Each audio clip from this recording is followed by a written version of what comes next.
Hello, everybody. How is you all doing? Welcome to another Friday. It's time for some more Warhammer 40k. I apologize in advance. Um, I apologize in advance for not streaming last Friday. I had something come up at the absolute last moment, and it's family obligations, and family comes before streaming. So, we will put that aside and continue now. But before I do, there's something I need to address, and it's been something I've been thinking about. Because Owlcat has been known, going on my past history with Owlcat and their DLC releases.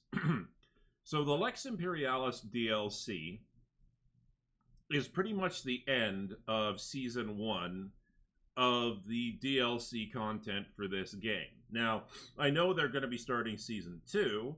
I don't know what kind of content is coming in season two.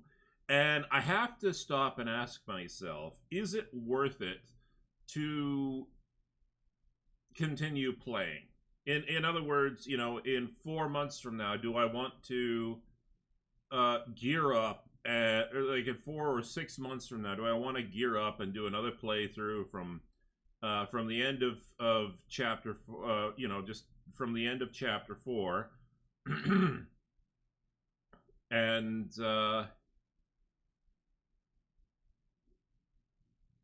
I could, but the thing is that if you want to see the ending slides, you have to play through chapter 5, which is go to the end, face off against the Inquisitor, etc., etc. So, and I got no problems with that. I mean, that's like 4 or 5 sessions.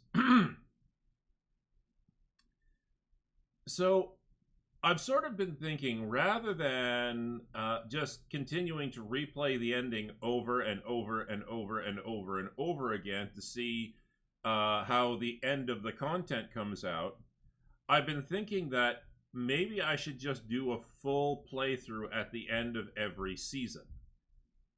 But that's asking for a lot because, once again, I don't just zip through the content. I don't just race through the main content and to get to the end. I go through everything. When it's an Owlcat game, I explore everything. I try and look in every nook and cranny. So yeah, it's kind of a tough one, and I don't want to just sit and wait until the download cycle is done and just do a bulk playthrough of everything, because that could take, gosh, it's uh Wrath of the Righteous. I think they've only recently finished releasing content for Wrath of the Righteous, or major content for Wrath of the Righteous, which is the other Owlcat game that I played. Heck, I still have to play all of Wrath of the Righteous for you guys. I tried, and then my save game got corrupted. And then they just started releasing DLC content for Wrath of the Righteous, and I went, you know what, it's not worth it. And maybe it'd be worth it now. Maybe it'd be worth it to play it now. Now that I'm pretty sure that they've released everything they're going to release. But we'll see. Anyway.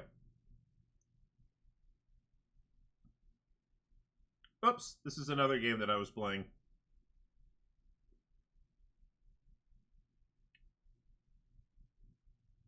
I was off on one of my personal characters, so. One sec.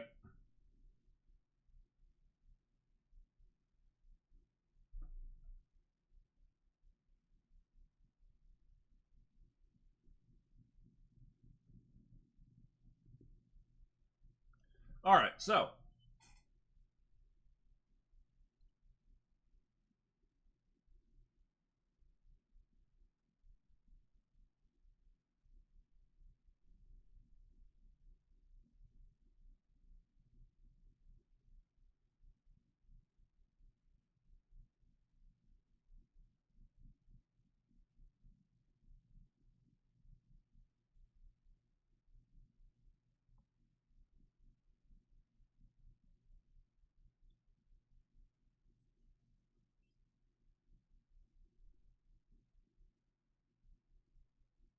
You are greeted by an impeccably dressed man with a perfectly straight back. An RBG scale emblem is embroidered on his clothes. Glory to House von Valencius. We are honored to welcome you to the Palace of Justice, your lordship. Do you wish to proceed with the session at once, or will you grace me with any questions I might humbly answer? Well, I did. I went through this last time. Let's do it now. Let us begin. Please follow me.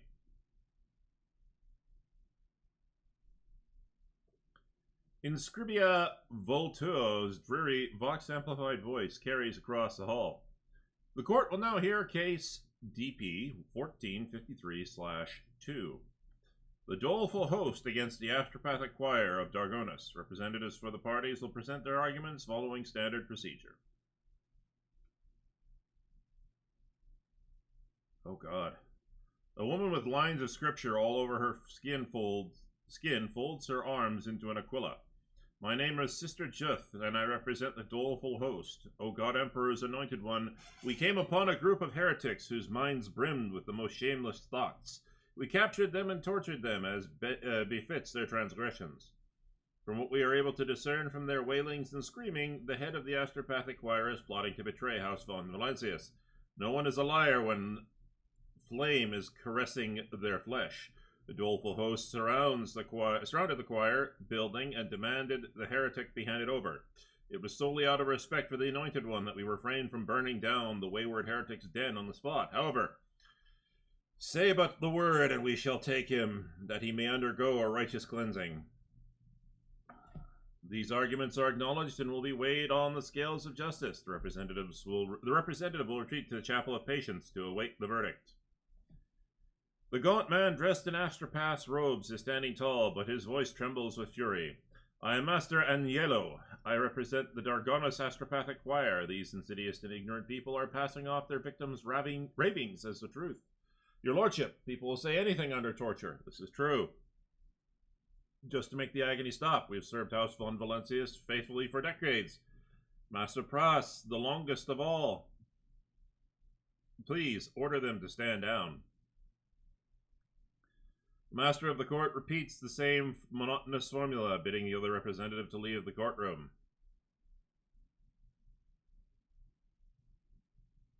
Why are they putting things on the scales? The scales of justice are a sacred relic installed as a testament to the alliance between the von Valencius dynasty on one side and the Adeptus Arbites and Administratum on the other. Legend says ancient machine spirits dwell within the relic. The scales of justice are only used on extraordinary occasions when an intervention from the rogue trader is necessary. Ceremony dictates that the items symbolizing the parties' arguments be placed on the scales, and once the verdict is announced, the machine spirits weigh the decisions and weigh the decision made and show that either their affirmation or rejection through the position of the scales. However, there has never been an occurrence where the rogue trader and the spirits of the scales were divided on the verdict.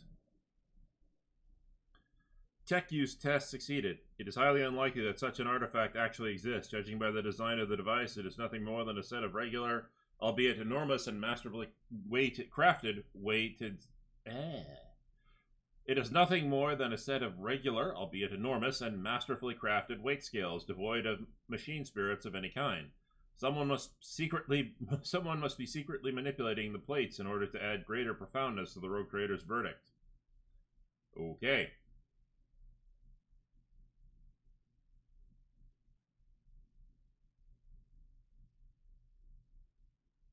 Switch on your Vox. Vigdis, quick, ask their ship's choirmaster whether Master Pras of Dargonus has been known to engage in any compromising behavior.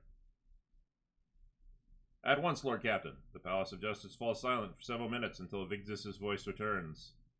Choirmaster Wise has known Master Pras for quite a long time. He has made a very measured statement to the effect that for some time now, the mental images conveyed by Pras have taken on a shade of profound anxiety and have become more aloof and detached overall. Zachary Wise attributes this to Pras' horrific experience during the warp storm, but he is less than completely sure, as there is still something that sets the Dargonus choirmaster's messages apart from those of his fellow survivors. Fair enough. I want to hear my retinue's opinion. Both parties have shown disrespect for the Imperium's authority. The doleful host is engaging in mob justice, and the defendant did not even deign to stand trial in person. Sentence them both to death. That would be the optimal outcome. Okay.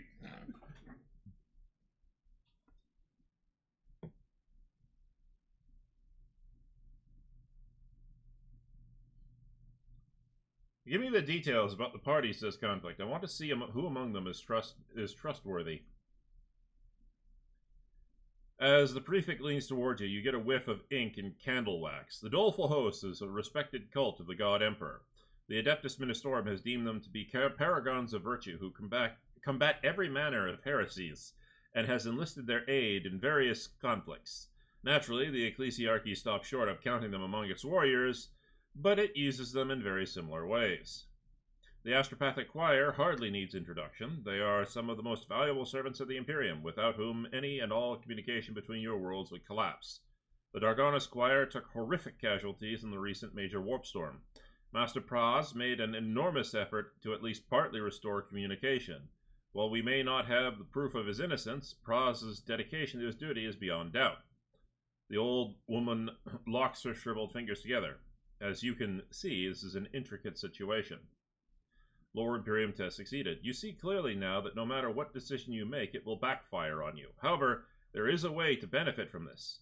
Allow the host to dispense their vigilante justice, then accuse the fanatics of violating an ancient agreement that forbade the ecclesiarchy from having its own army, and proceed to confiscate the host's property.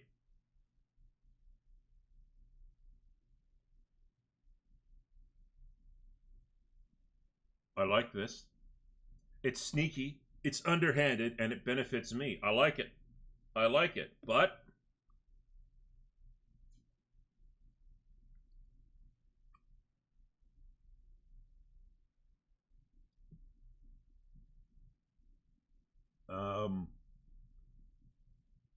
this situation is complex and requires further investigation. As I thought, I deeply regret to inform you that said further investigation is impossible. The host fighters are already breaking down the doors of the choir. Delaying the decision would lead to uncontrollable consequences. I would like to hear out the parties. Oh. Solomon, is it not excessive to execute both parties? No, such a verdict will remind your subjects that only the rogue traitor has the right to administer justice. Besides, if you take the host's side, it will inspire new self-proclaimed executioners. And if you absolve the astropath and he turns out to have been guilty all along, other heretics will feel safe to act with impunity. That is why I advise you to be stern. The Lex is on your side. Ooh.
Yes, we're going to do this.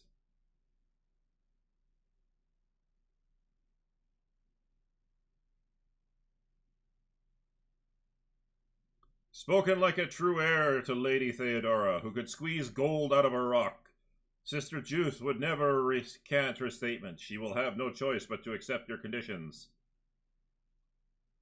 The prefect nods matter-of-factly to the next scroll. The court will now hear petition CR-1547/33. Restated. The petitioner is Cardinal Envialis.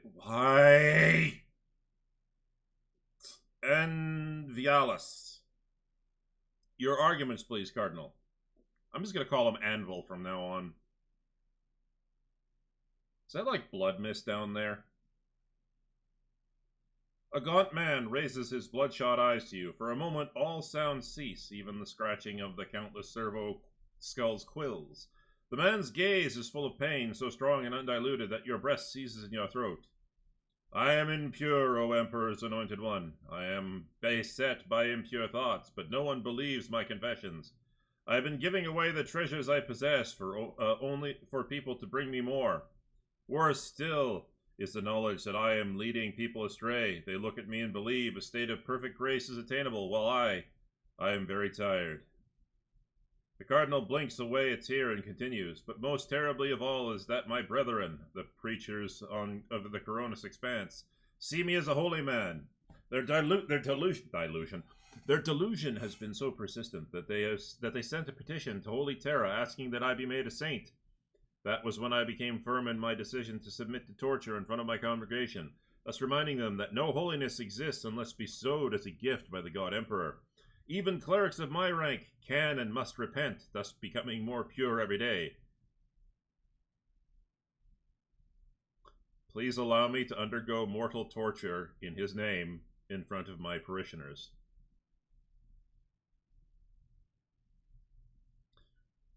Am I hearing this correctly? Is the Cardinal asking to be tortured to death for his wickedness? That is correct. In addition, he insists on your subjects bearing witness to it, as a lesson to them, so to speak. To refuse a cardinal is impious in itself, but to execute one who is still a saint in all but name. Persuasion test succeeded. You devise an elegant rendering of the sentence, one that will convince everyone that you are in the right and save you from being branded a saint killer. All you must do is accuse the cardinal of intending to murder an all but canonized individual.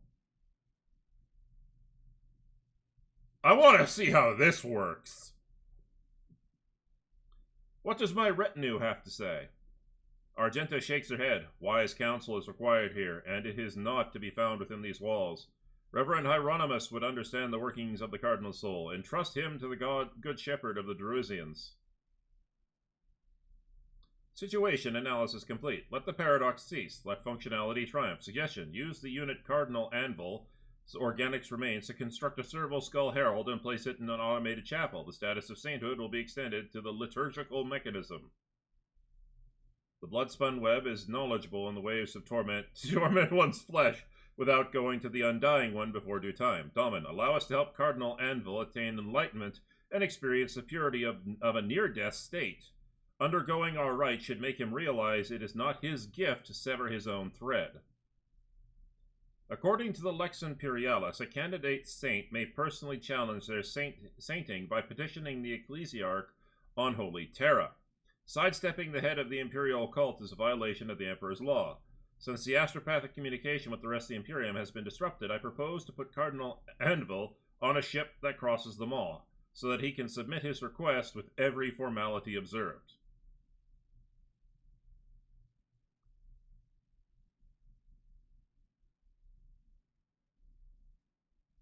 I don't know. Cabela's suggestion is kind of badass. But yeah, let's give him a near-death experience, just to make him understand that you don't fuck with the Undying One.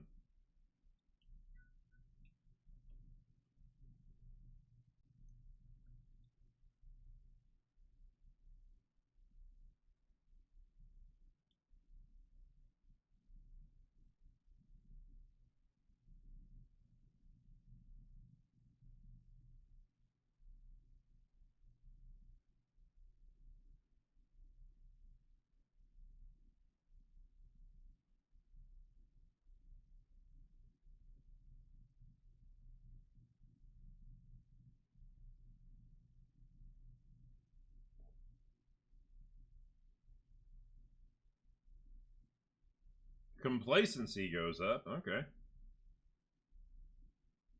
Promethium and mechanisms. Oh, 800 800 reputation points. Oh joy. That is less than a that the effectiveness of that is like a fart in the wind.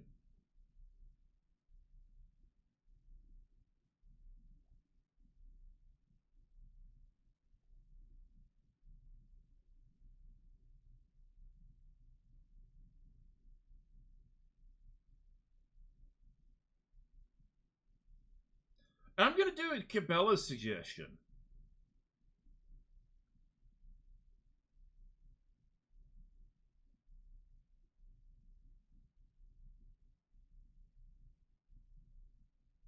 The old woman chews her lip anxiously. That grants the request only in part, but she glances over quickly at Cabela. You are probably the only one who believes the Cardinal will survive the death cult's ordeal. If everything happens as you envision it, the Cardinal will back down from his intention, and his flock will not be bereft of their saint.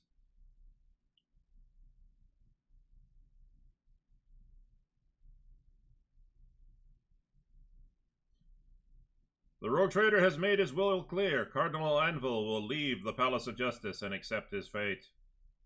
Let us move on to... Oh, thank God, the last case.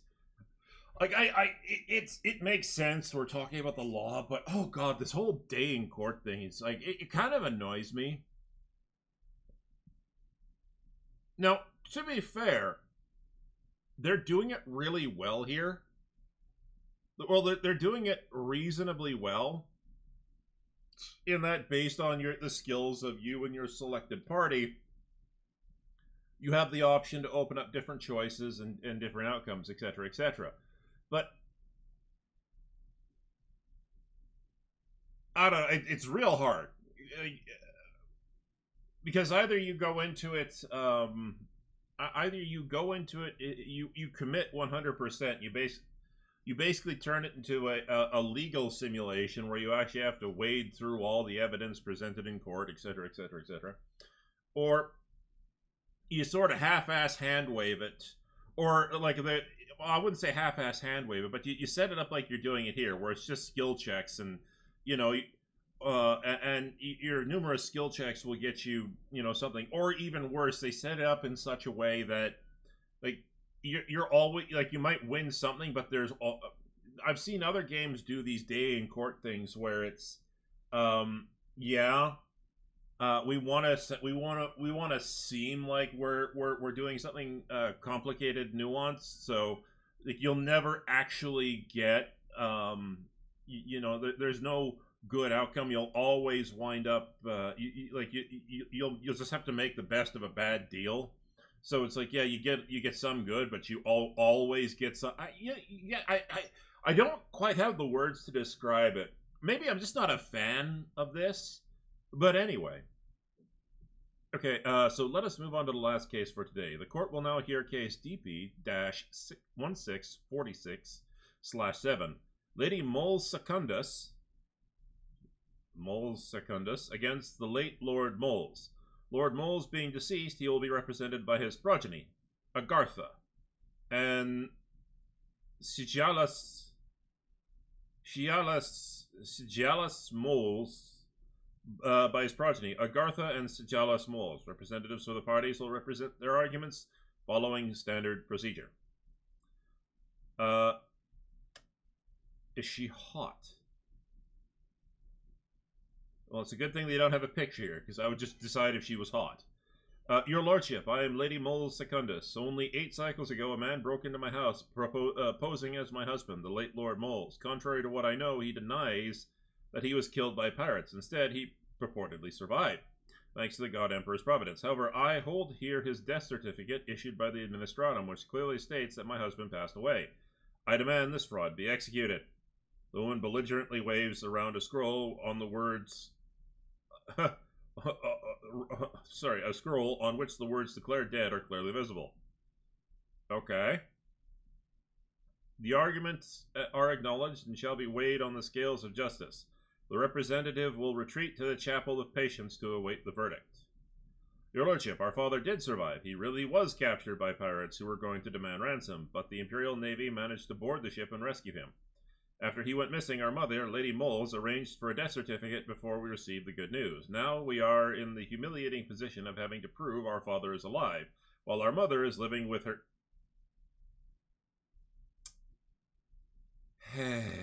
new husband, Lord Secundus, and has taken over the family business. We implore you to restore Lord Moles to his life and name. He is humbly awaiting your decision in the chapel of patience.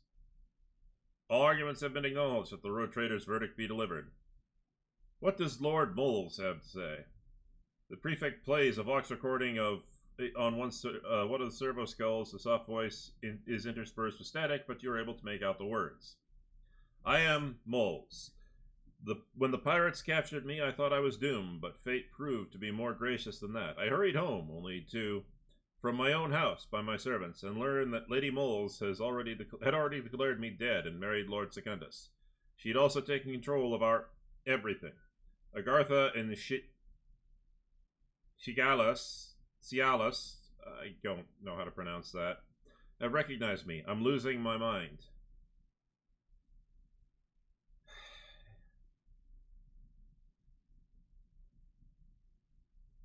What does the Moles family do? The prefect turns on one of her countless data slates. The Moles family manufacture nutritional rations, a supply of the Astra Militarum, as well as worlds that have no food production of their own. With the Lord at the helm, they covered the needs of 3 regiments and 5 worlds. Now it is 5 regiments and 12 worlds. One might say that Lady Moles Secundus has done much better than her husband did. Commerce text succeeded. Lady Moles Secundus' talents are self-evident. She could easily boost production on any planet. What might be called her promotion under the guise of punishment would bring tangible benefits. You just so happen to think of several backwater worlds that have good potential but lack capable stewardship to management. Do it! I'll do that. Let my retinue speak now. This is a complicated situation, but Lady Moles Secundus was acting in the Imperium's interest. She had shouldered the duty of care for the family business, and was in no position to wallow in her grief for cycles upon cycles. Cassia throws back her shoulders and says in a dignified voice, a marriage between people of noble birth is a union of 2 servants of the Emperor. Duty towards the Imperium is at the heart of that union.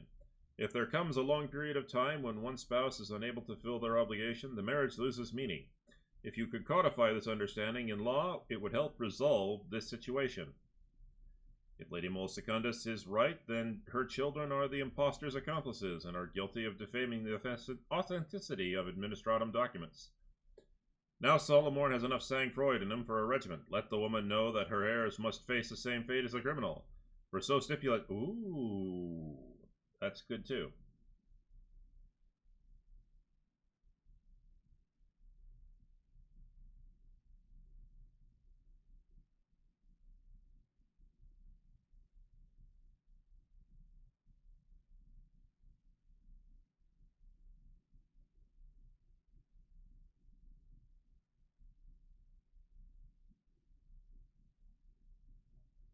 One second, I got a bot to... Oh, well, never mind.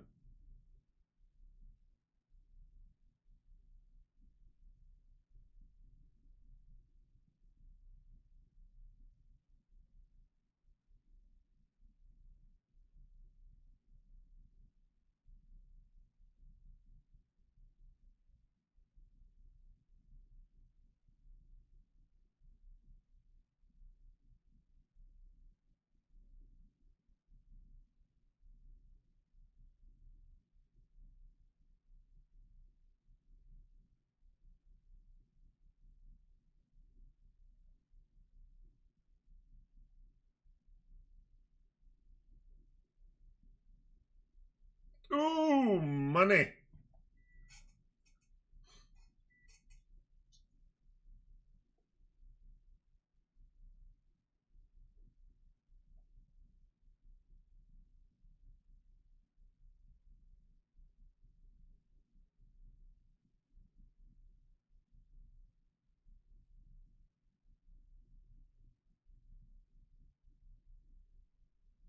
Lady Moles Secundus will depart for her place of exile before today ends. Our arbitrators carry out the sentence. I expect great things from you, woman. I expect you to do amazing things. As the last attendants have left the courtroom, the prefect turns to you with a delighted expression. Lady Theodora held court sessions like this to strengthen her subjects' faith in the Lex Imperialis and their fear of breaching it. A most useful practice, wouldn't you agree?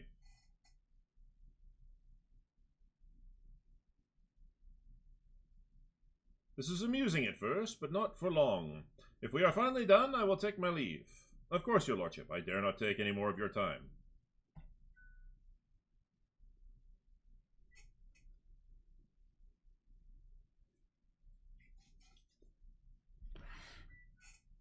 Time to explore.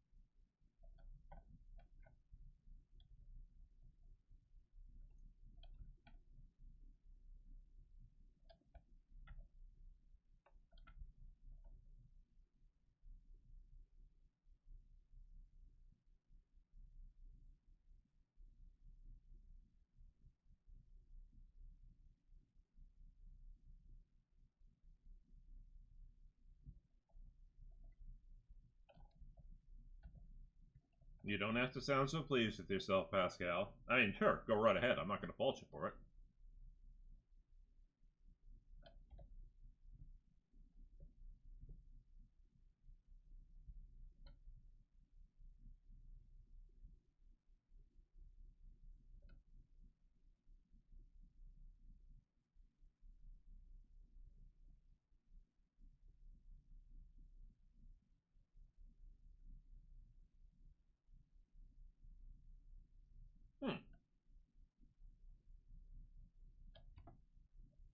Oops.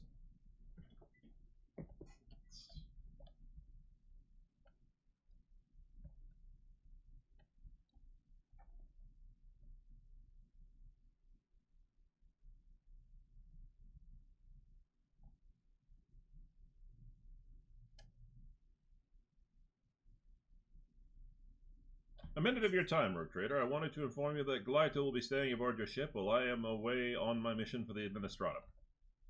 His augmetics have taken quite a hit after everything that happened on Thessera, so I am putting him in the care of your tech priest. Your dog will be well taken care of, Solomorn. Thank you for hearing me out. That is all I meant to say. Okay.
Oh!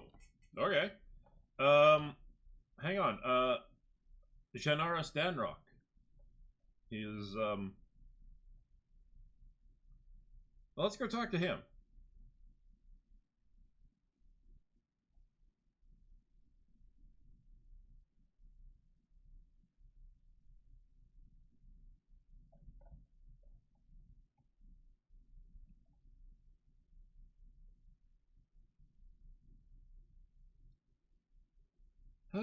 Ba, ba, ba, ba, ba, ba.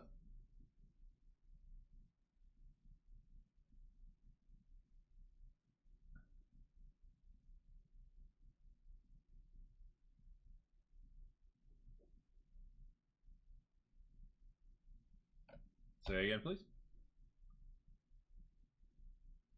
Ah! Oh, okay. Okay, so let's talk to Vigdis. Vigdis. There you are.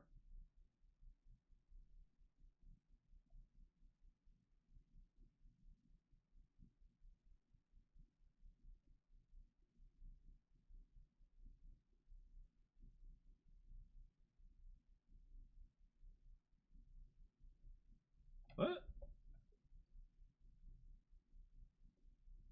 Okay.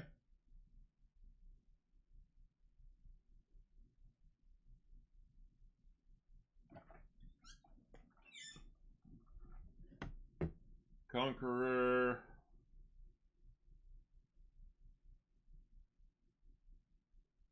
Mech Sages.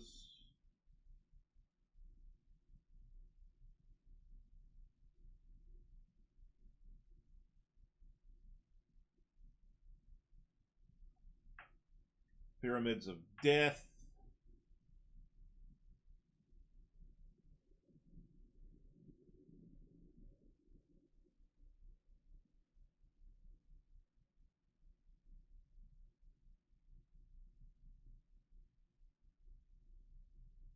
I'm a little bit low on the Xenotech.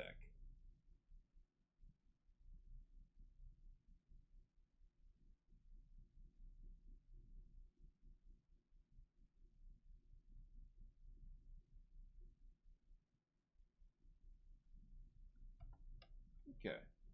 Well, all right then. If I didn't see the option to ask for an update on all the latest news and stoof, so let's head to that next location.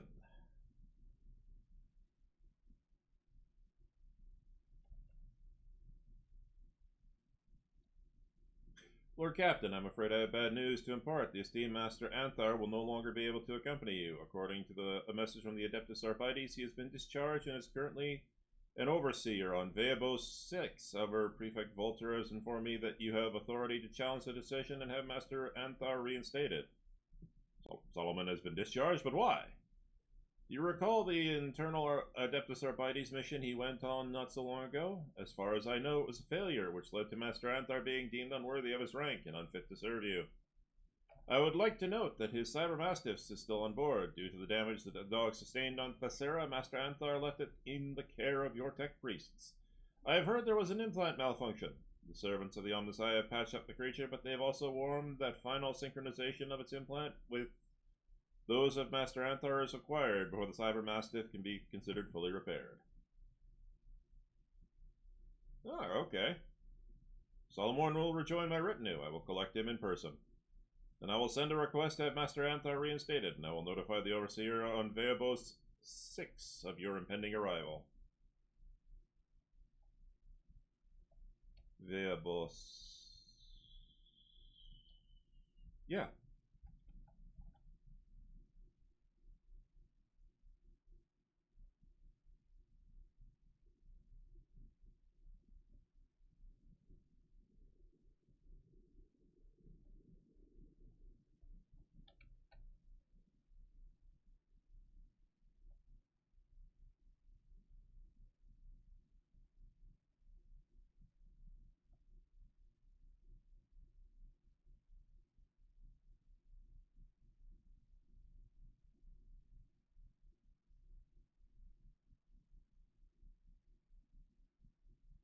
Wait, why is the Heartless here? Oh, yeah, because it's patrolling.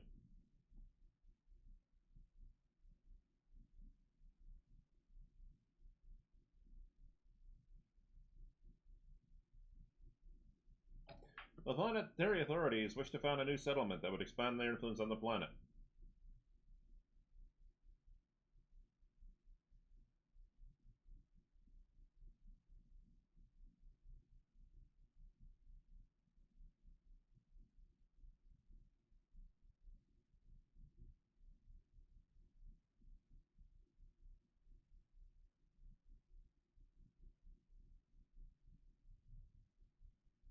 Oh god, I have tons of plasteel. Yeah, go right ahead.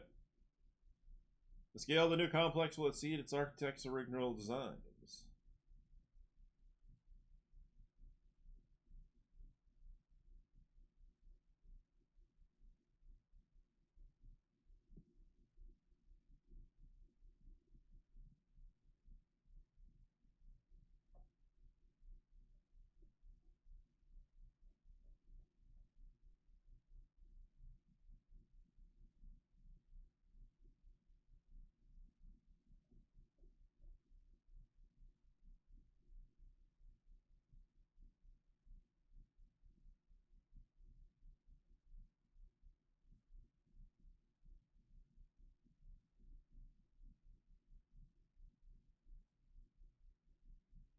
I don't have good enough. Xenos Intoxicant.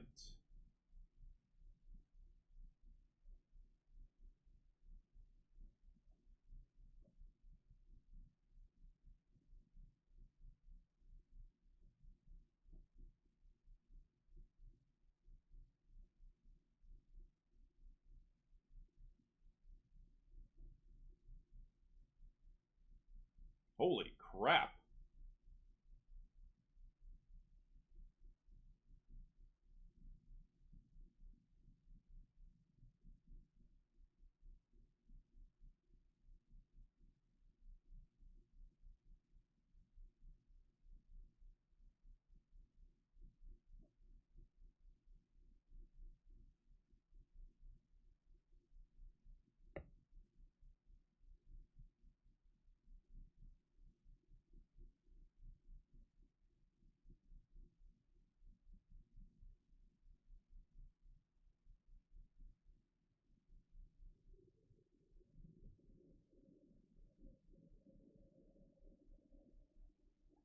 Alright, well.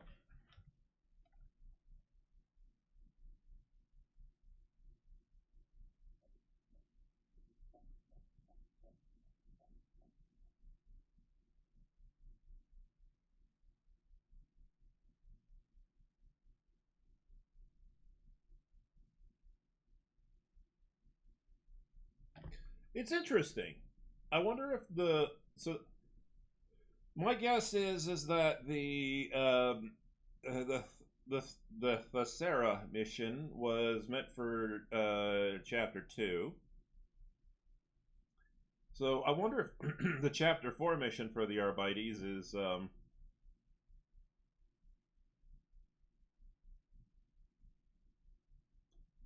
greetings, your lordship. You've come to collect him, haven't you? Overseer Anthar, I mean. Yes, I did come for Solomorn. Where is he?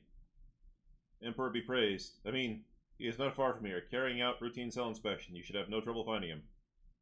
You look a little disturbed. Is Solomorn causing trouble? Most certainly not. He is an arbiter through and through, albeit a discharged one. It's just the jailer's rebreather unit emits a shuddering wheeze. He is so diligent in his work that us common people cannot keep up.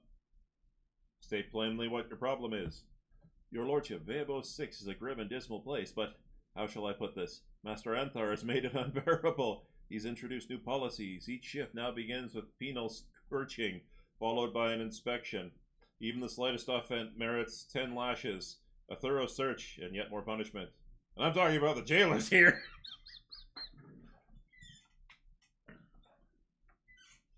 Are you saying the colony has become less functional?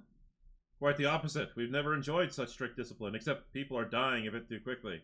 On both sides of the bars. I mean, your lordship, there have been several attempts on Mathar Ansar's life. The hate grows stronger than the fear. Take him away from here, I beg you. Please take him away.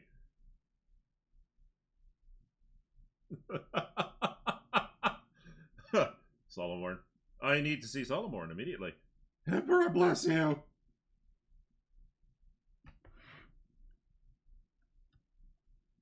The ordinance entitled Anthar's Edict, Amendment 12, contains a minute-by-minute schedule of each prisoner's duties and a detailed system of punishment. Oh my god!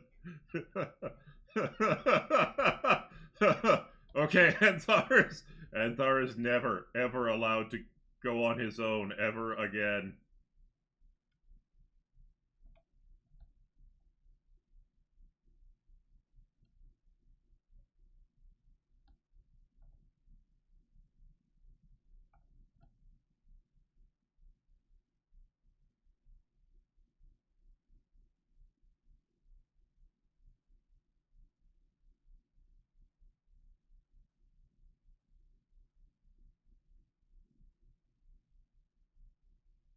I am terrified. Like I just arrived and I'm terrified.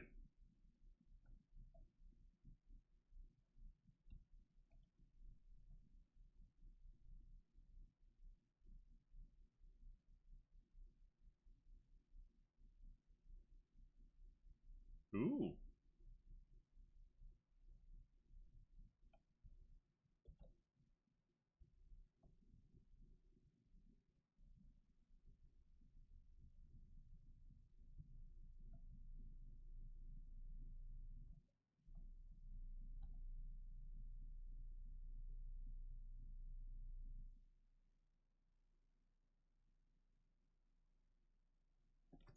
Solomon turns sharply towards you. He is not wearing a rebreather, and fresh bandages peek out from under his uniform. The former proctor roars, consumed with rage. Who opened your cells? Who did it?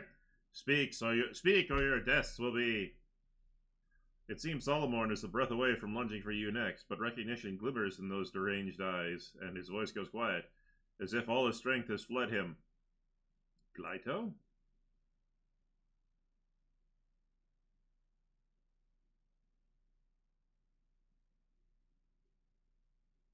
What happened here? A pathetic attempt on my life. The second one today. One of the jailers left the cells unlocked so the prisoners could do their dirty work. No matter. I will find the culprits and execute each and every one of them. Why are you not wearing a rebreather? The air here is noxious. I am too used to arbiter helmets. They do not cover the lower part of the face. As for my well-being, frankly, I couldn't care less. Okay.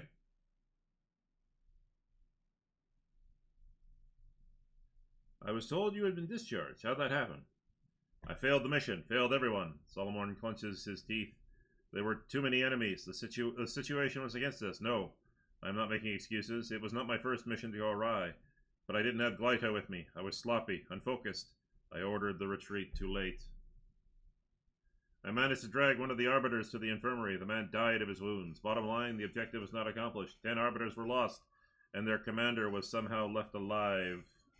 Like a coward, I hoped to be executed, but the marshal sent me to rot on Veabo 6 instead.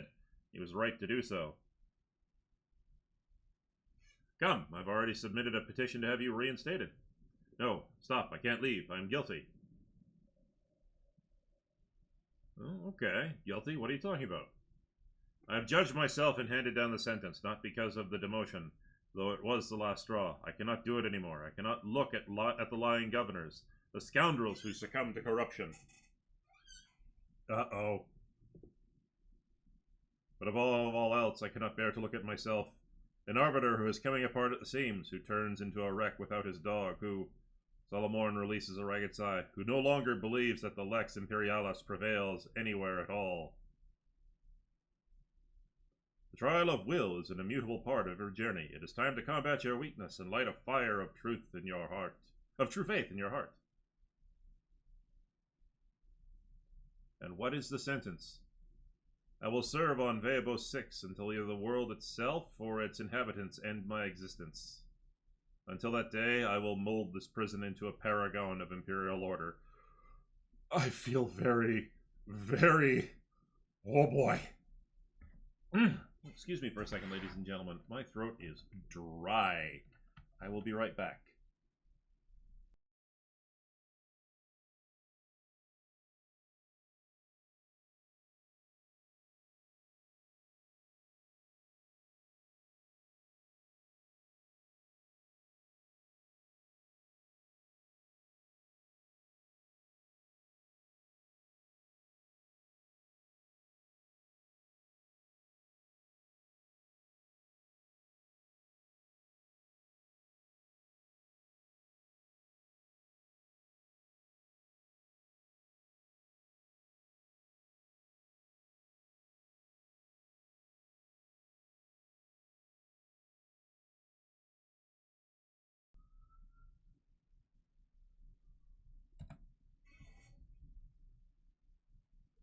Gabella gives Solomon a look of sympathy, then pulls out one of her hidden blades and places it in his hand. For the undying one is duty itself. What about Glyto? I don't have the right to keep him anymore. He reaches his metal fingers towards the Cybermastiff's head, but then stops short of touching it. Deliver him to the Marshal. He'll find Glyto a new master. Solomon slowly raises his hand, his face twisted in torment. Perhaps his injuries are causing him pain, or perhaps it is the words he is trying to force out. Glyto, Protocol Mortem 80, guard the target. Solomon points a trembling finger at you. But the Cybermastiff does not react. Scarlet light of his visors stare at Solomon, and not a muscle beneath his dark coat quivers in response to the order to leave his master. He's not listening to me. Is this the aftermath of that damned mission on Thessera, or did the tech priest have to reset him to basic protocols? Throne! What difference does it make? My dog, I can't even give him one last order. Why now, Glyto?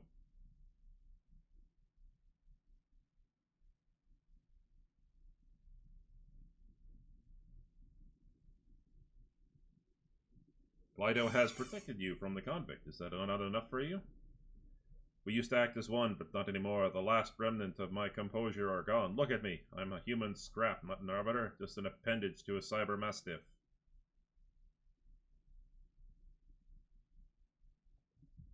Wow.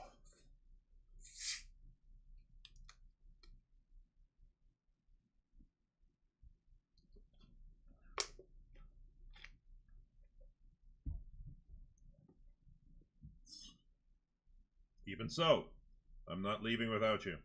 You will. You can't stand here forever.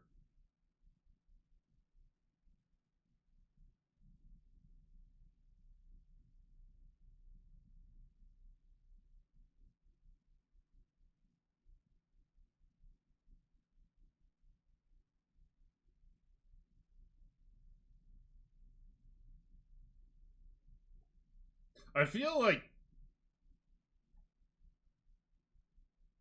I really should have gone dogmatic. I do. I was playing it too smart, and that's kind of why I want to do a full playthrough, because I want to go dogmatic.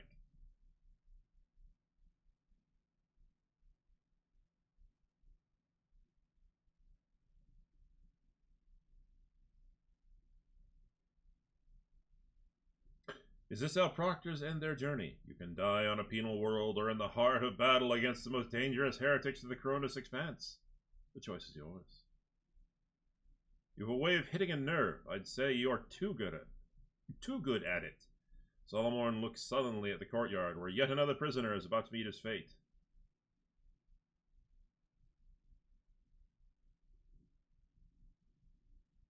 You are in pain, and you are hurting yourself even more to block it all out. Wounds need to be healed, not opened up further. Is this pity? How far must I have fallen in your eyes if it has come to this?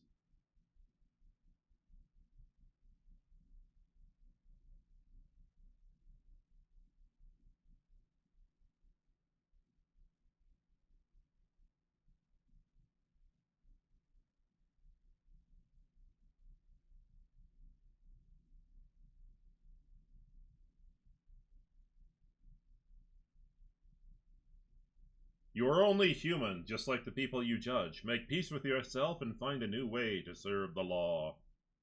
Solomon's iron fist unclenches slightly. I never thought that I would take comfort in naive platitudes. Clearly, I am losing my grip.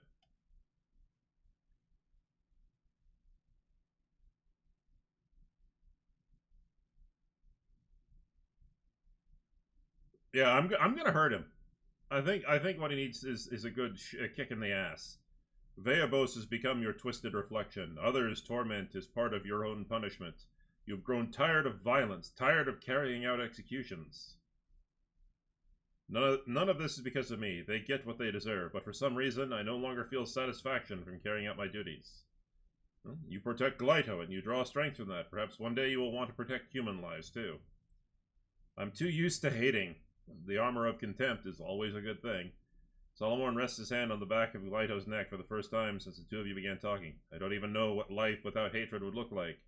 Not so lousy, perhaps. Metal fingers close around Glyto's collar. You have convinced me. To the void with Veabos 6.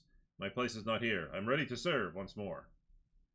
I will head to the ship at once. If you need anything, you can find me at my usual post on the bridge. Excellent. Oh, goods.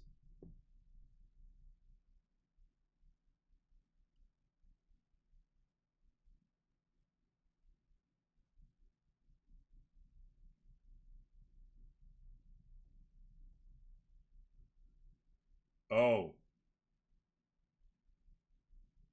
Oh, yes, please.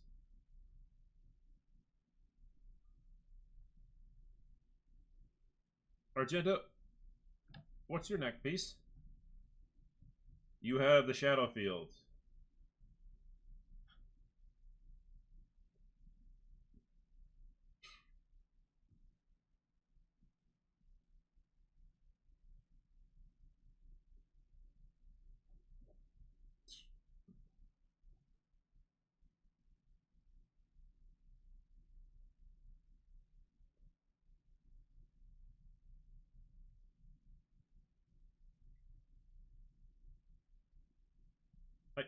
I collected them. I collected everything, right? I did. Okay, so I should have that necklace. I'm not crazy, right?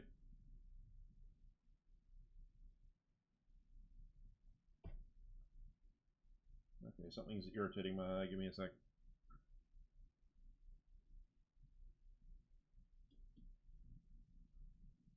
It must have glitched out or something because it's not here.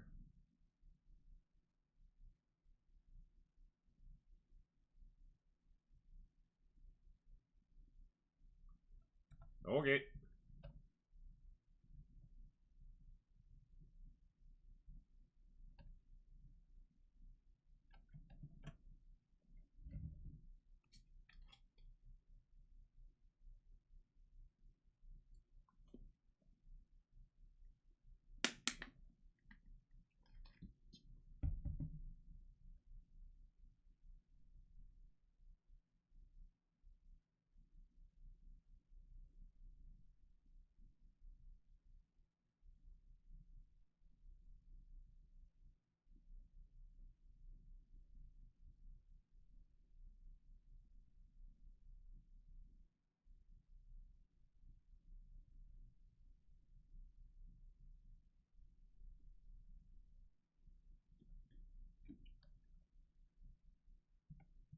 All right.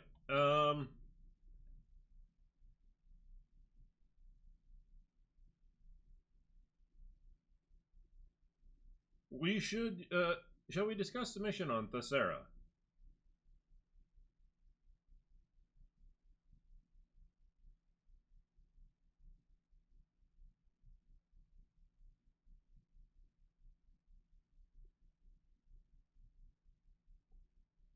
What do you think we could have done better to satisfy the prefect?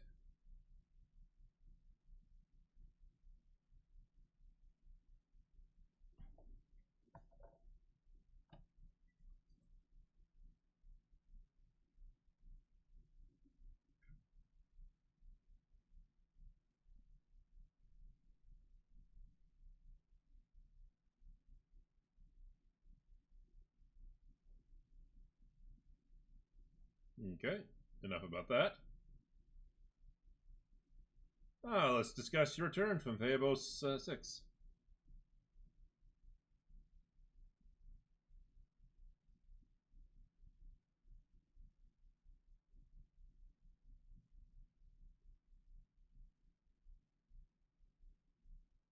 What do you wish to tell me?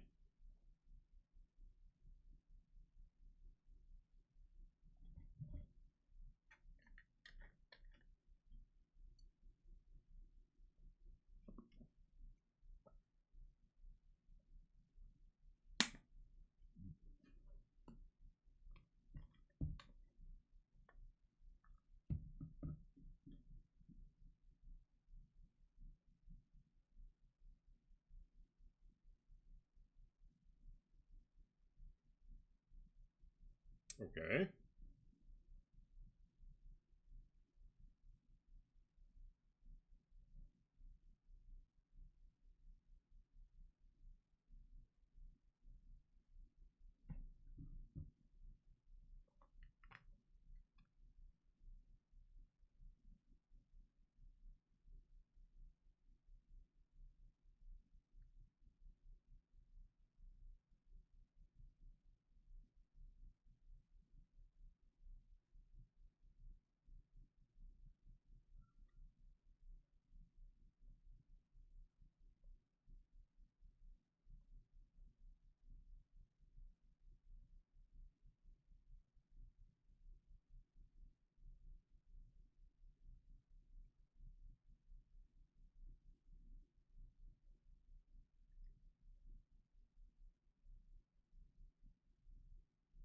I'm Exaction Squad.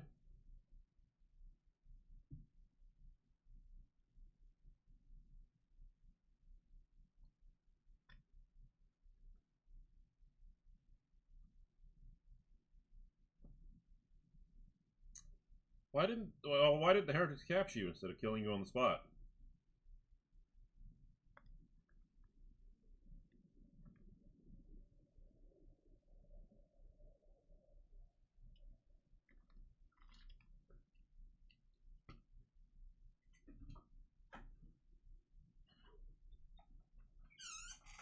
Very wise. How'd you survive your captivity?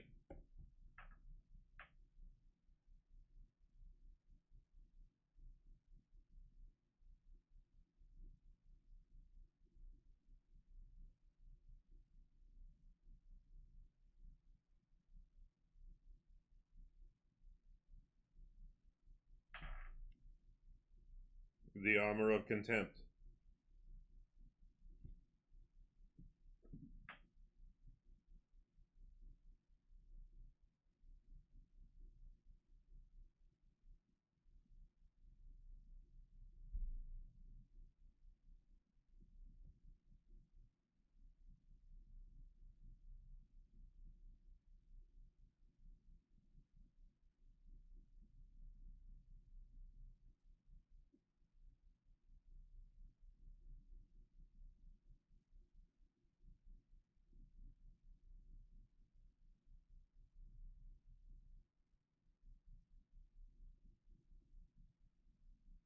Well, you did the right thing by executing your former comrade.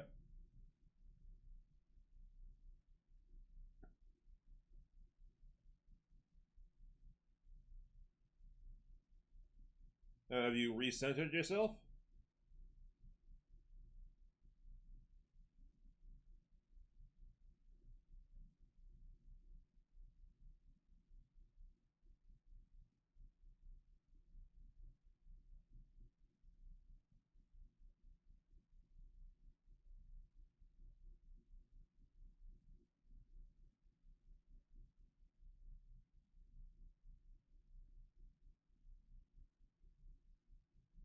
Well, that's good to hear. How's Glido? Do you two act as one again?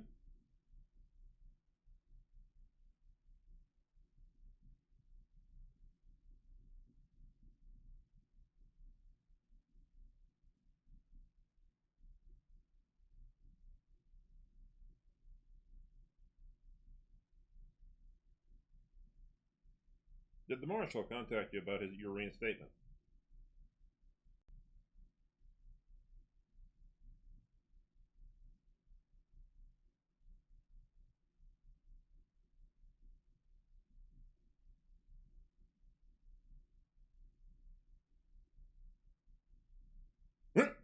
Yes, indeed. How utterly sentimental of the old man.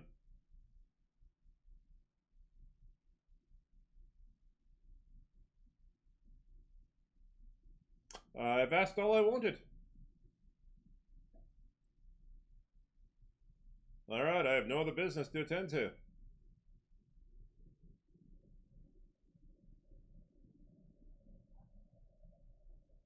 Well, we were romancing Cassia.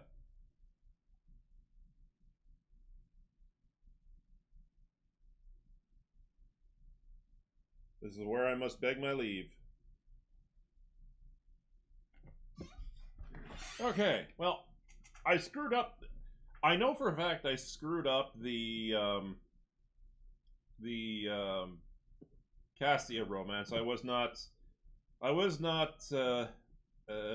sufficiently chivalrous enough, or I can't remember. Anyway, I will say this: like, when I do the playthrough, like, I'll help out Cassia, but no more Cassia romance. It's too exhausting. It's pretty much Jai Hadari, and if they release the fan favorite, the fan demanded Argenta romance, if GW ever gets it through their soft skulls that, you know, the fans want a Sister of Battle romance, which by the fucking way does not go against lore. But yeah, I will immediately start a full playthrough again just so I can romance Argenta. And, you know, when I do start another romance, I'm not going iconoclast, I'm gonna go dogmatic. It hurts. It hurts because I like sometimes like I said, I want to play it smart. I don't want to piss too many people off. I want to try and play it smart, but I don't like how I don't like how your option is Okay, you want to be iconoclast? Well, all of a sudden you're like, fuck the Imperium. What do you mean, fuck the Imperium? We're gonna create our own separate, Imperium. Are you stupid?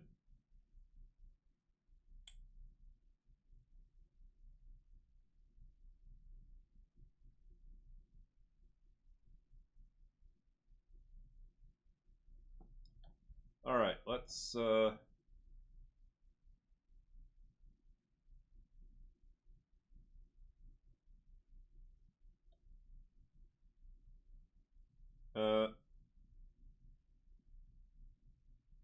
oh, Lord Captain, we have received an urgent message from Dargonis. Marshal Strax requests that you come to the Administratum Palace for a discussion of the utmost importance. Alas, that is the extent of what we know. The message ends there.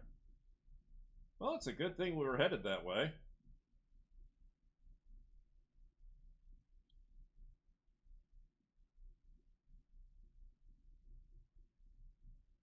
I will see you without delay. On my way.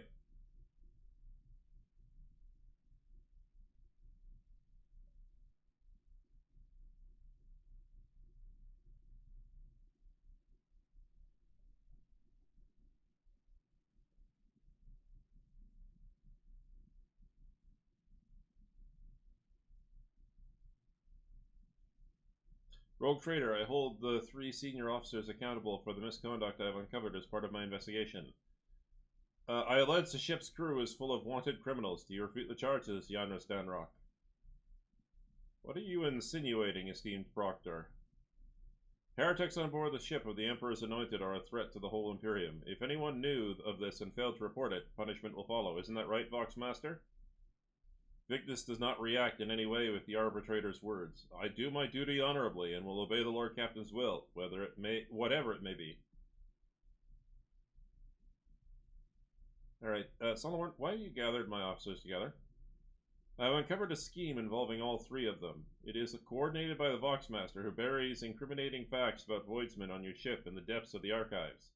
Yanris Danrock and Raver turned a blind eye to the sordid past of the new recruits and divvy up the workforce that has come into their possession.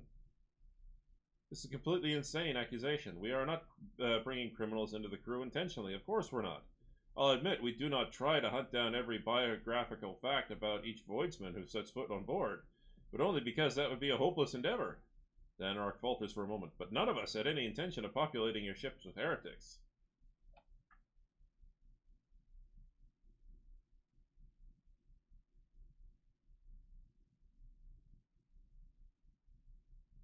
Are we really taking fugitive criminals into our crew? Sort of. Yanris clears his throat, shuffling from foot to foot. Sometimes I slip through the net because we don't have information from local wardens. Sometimes we're forced to overlook an unsightly past for the sake of acquiring niche specialists. Even common smugglers, for instance, often turn out to be quite an asset on Ravor's crew. We do draw a line, however, at even a whisper of genuine heresy in a Voidfarer's past. Victus raises her gaze to you. I'm sure you realize, Lord Captain, that smuggling and false cultism are both heresies in the eye of the law, for they transgress his word. But one is far more dangerous than the other, to put it bluntly. Oh, why not hire people from the Lord X? Ravor lets out an uncertain chuckle. What our esteemed Master Helmsman meant to say is that those unfortunates are only suitable for menial labor. It is simply impossible to find qualified boardsmen in the number we require. Alright, I've heard enough.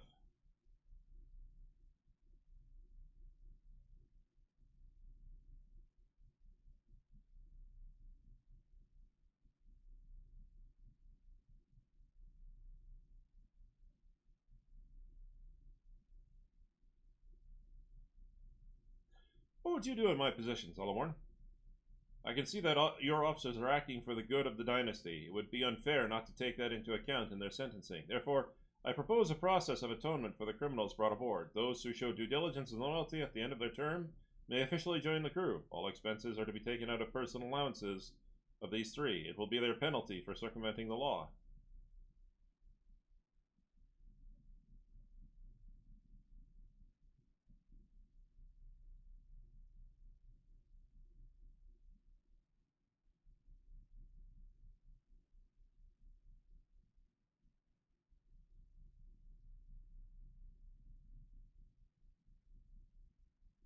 Ooh.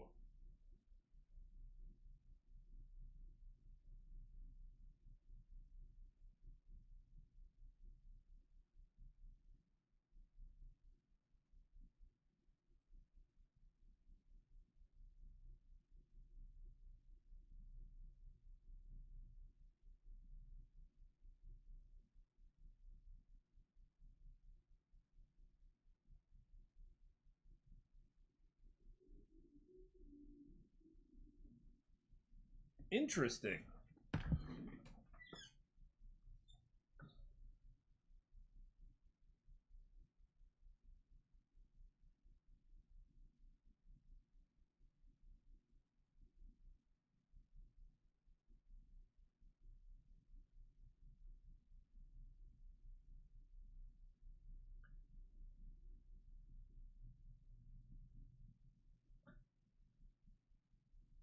I'm going to go with number 2. I like that idea.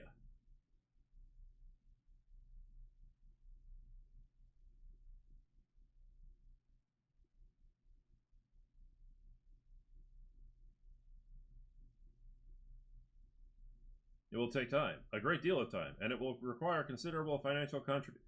Yeah, like, yeah, no, I get it. As you command, your lordship, we will see it is done.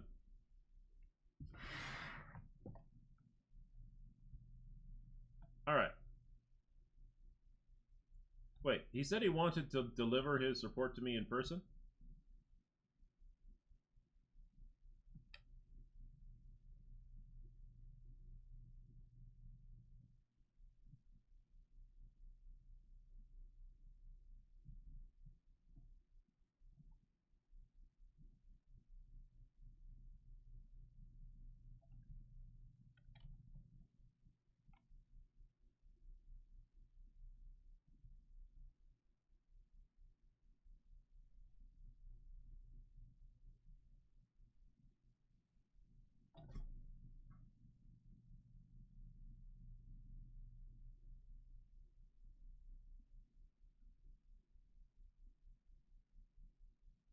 Hey, the Heartless is here.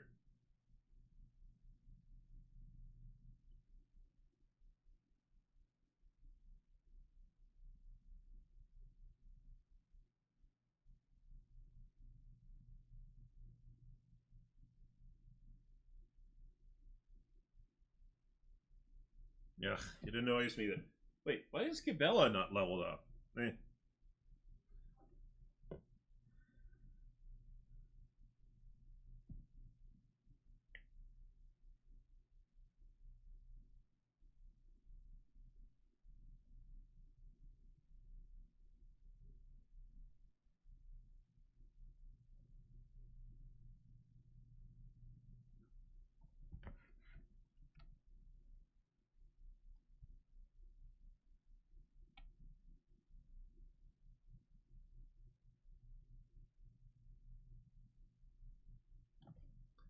Marshal Strax regards the prefect with an implacable expression. Out of the question. I will only speak about resolving a situation with the rogue trader directly. No intermediaries. The rogue trader has arrived. As she speaks, Prefect Volter's augmented hands constantly fidget with a tattered piece of paper that may have once been a report. But for how much longer might we have to wait for the rogue trader? 10 turns? 30? Thrice that? Time is an invaluable commodity, and we currently have none, the Steam Marshal. Not to mention that Decree RP/84-289 explicitly states. She stops abruptly when she sees you. The Marshal raises his chin. Rogue Trader, the Adeptus Arbites requests your immediate cooperation. The sacred tithe collected from the Cronus Expanse is in danger. And you are the only one who can negate this threat. Uh-oh.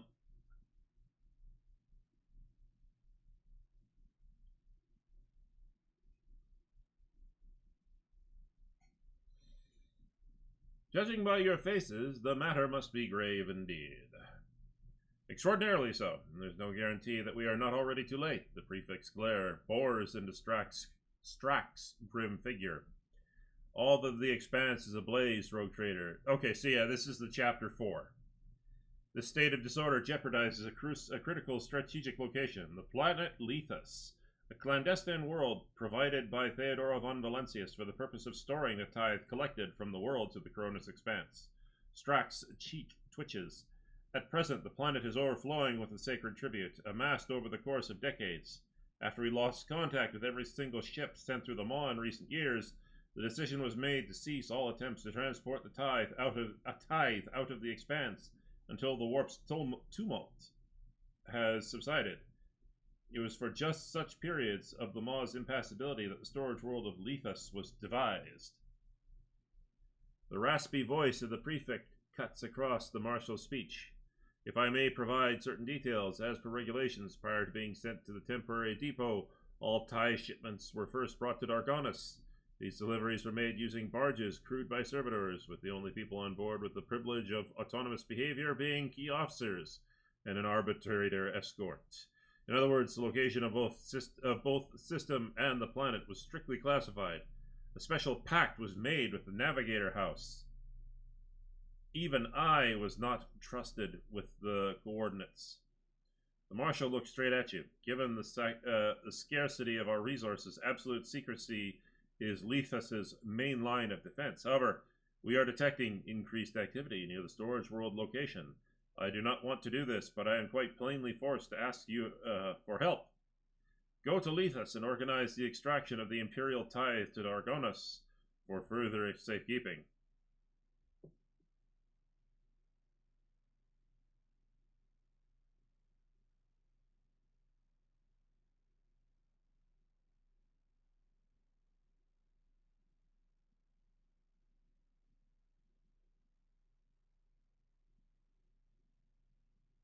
Increased activity. Marshal, do you suspect someone is trying to find their way to the planet? The Marshal draws a sharp breath.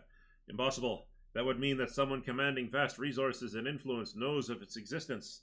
We have no evidence that could support this conjecture. Considering the current state of the Cronus Expanse, with pirates and Xenos roaming where they please, it is far more likely that the storage world will be discovered by accident. Awareness test succeeded. The hastiness of the Marshal's rejection of your theory is the best proof that he himself considers a deliberate search to be a plausible explanation, but he seems unwilling to admit it even to himself. I must remind you, to my embarrassment, that Dargonus was gutted by Xenos not long ago, and I hope that you have since drawn some conclusion about the importance of guarding your key worlds. The Marshal raises an eyebrow, then sighs. The Expanse burns, all of it. We have no safer option. Who are these people? They do not look like Administratum clerks.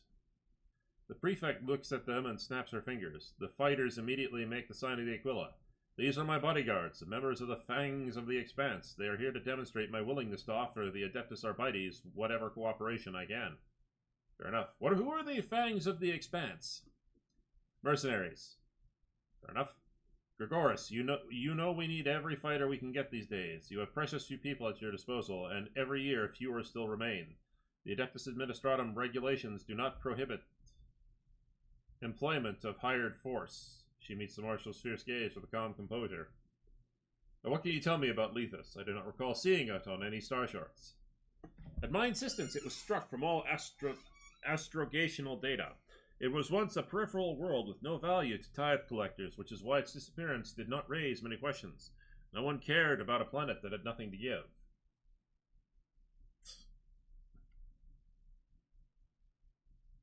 Theodora had a whole secret planet in her possession, and yet no one cared to inform me?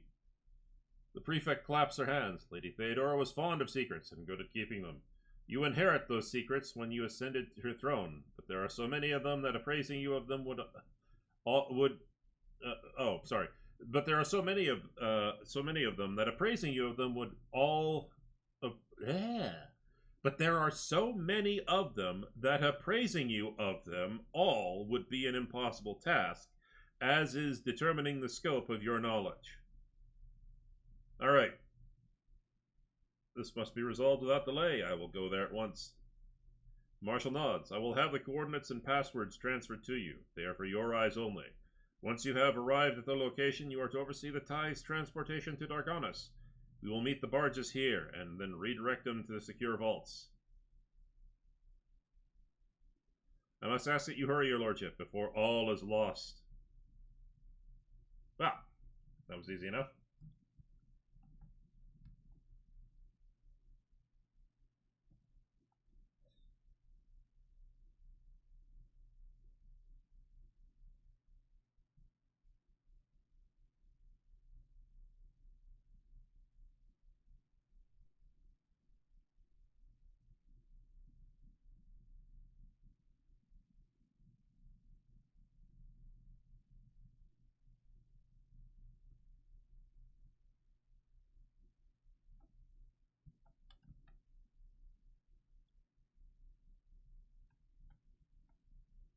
Oh, you gotta be fucking with me. Oh, I see it. Okay. So I gotta get to Adermat 2. Huh?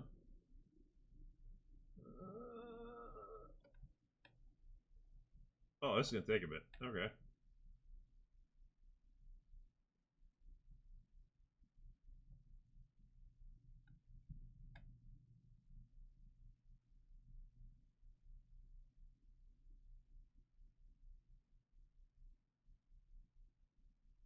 Since I'm here, and there's a smuggler's cache here.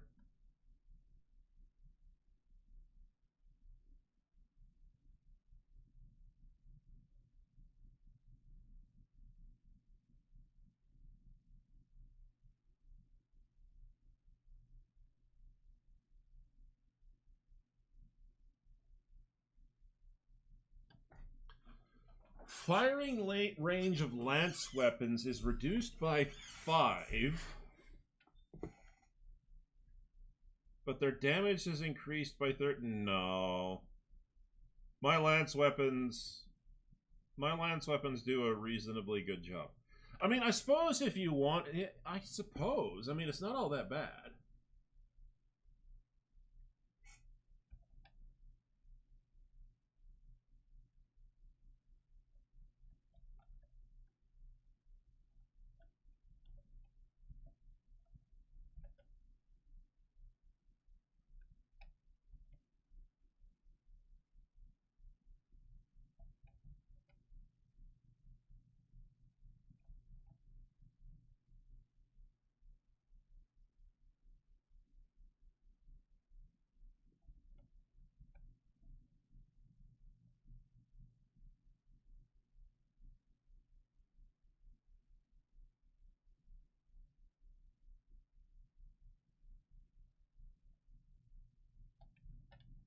I'm only going to go there once, so...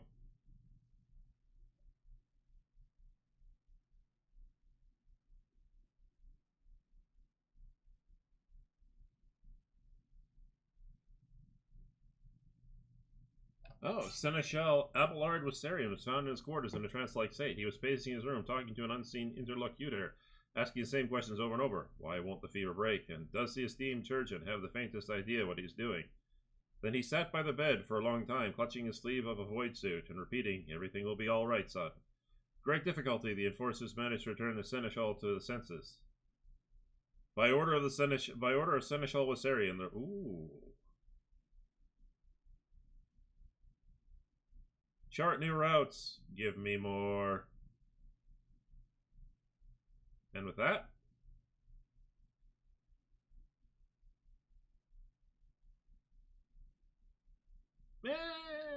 you know what? Screw it. I'll save that. I mean, I'm at endgame. Like, what do I care? A few hundred crew here, a few thousand there. There are tens of thousands of crew aboard my ship. Ooh. Actually, let's go to Space Dust first.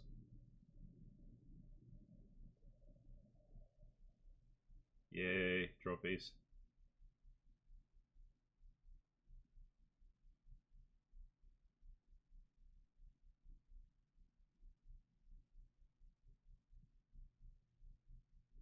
Lava World.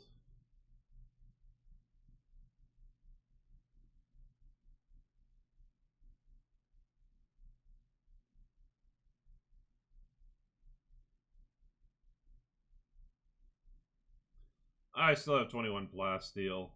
It's not worth it. I'm not hurting for it.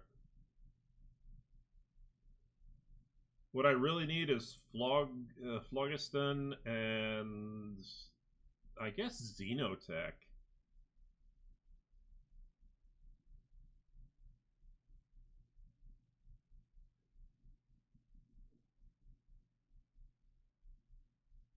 Oh, okay, so you can't interact with those. Good to know. Lord Captain, we are now in Lephas's orbit. The ship has successfully exchanged access codes with the Adeptus Arbites outpost, but their landing pad is unavailable. The shuttle pilot is already calculating the closest possible landing point. Away, T. The Voxcast is interrupted by a crackle that turns into a ragged ultrasonic hum. A moment later, the connection returns to normal. What was that just now? Oh, send the tech priest to determine the cause of the malfunction immediately. The investigation is already underway, Lord Captain. The incident did not affect security of our Voxcast. It seems more akin to a reciprocal auger scanning. Okay, what was that now? There appears to have been an intrusion into the data stream, one that was executed upon using the Dynasty secret codes. I can only assume that we've encountered an additional security measure installed by Lady Theodora. Why is the landing pad unavailable? The augers are detecting foreign objects in the way, possibly cargo containers. Alright, I'm ready to descend to the surface. Well, Solomon, yes.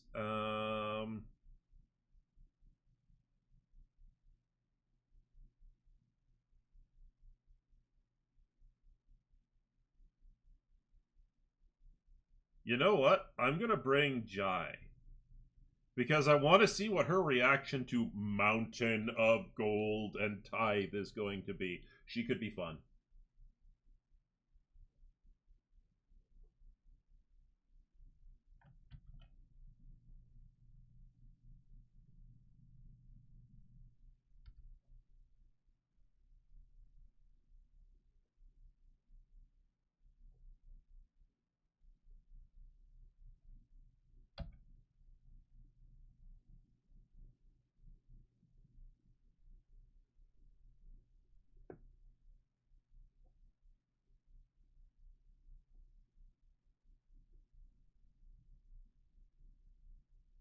Okay, 1 second. Now that we're here,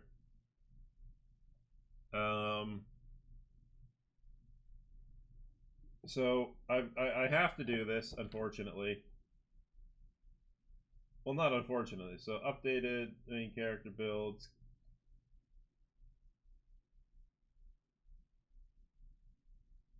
So Abel Abelard.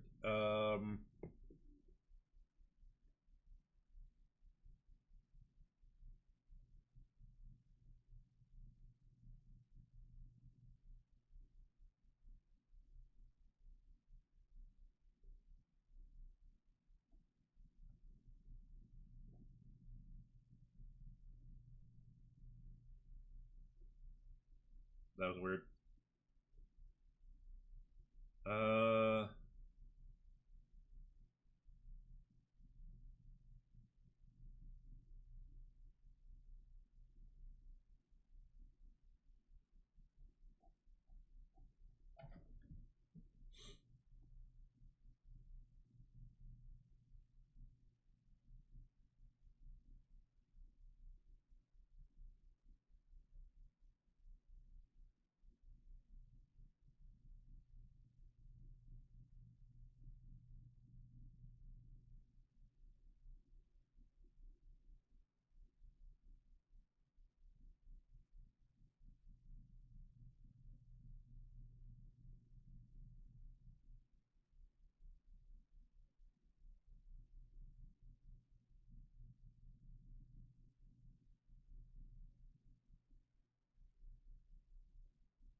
Yeah, we'll go tough as steel.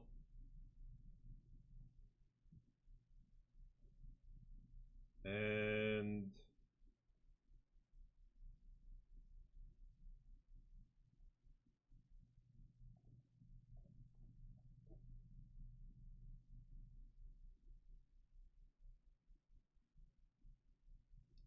it says shearing strikes.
Guaranteed critical hit? Yes, please. I'll take that. That seems nice.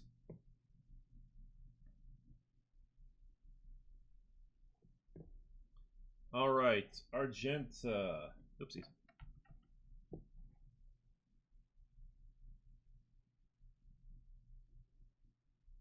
Arch Militant Argenta.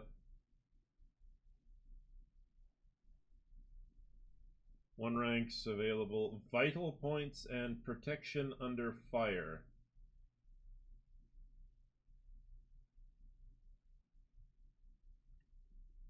Oh, okay.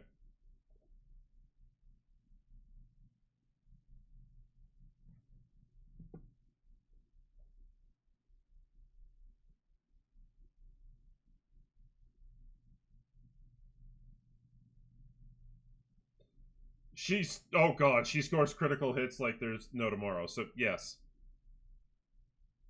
Um, Adaptability. Okay.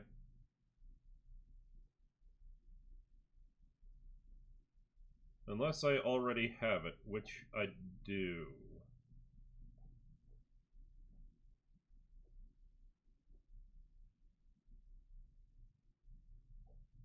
Uh,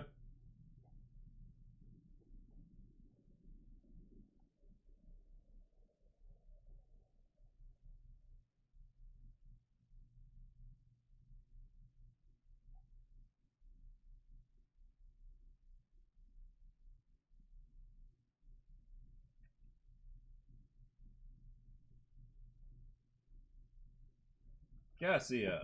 Cassia, Cassia, Cassia.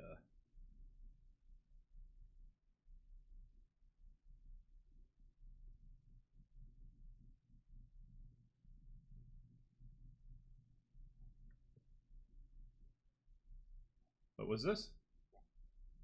Oh, join the Fishwife Appreciation Club. When? It's designed to work all game long. Cassia is the officer. Extra stats, extra turns, and her navigator passives are great too. Okay.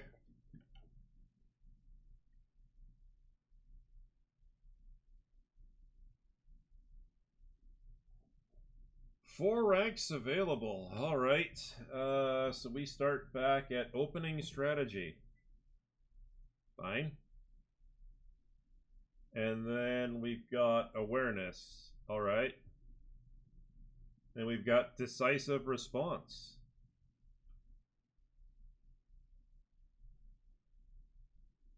And advanced skill persuasion.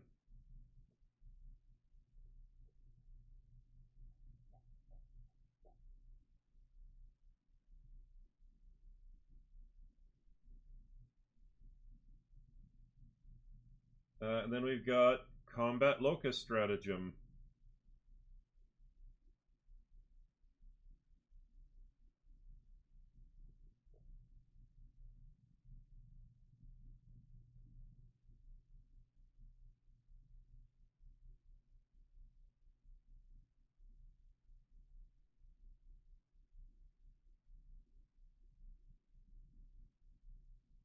Oh, we already have combat locus stratagem. Yep.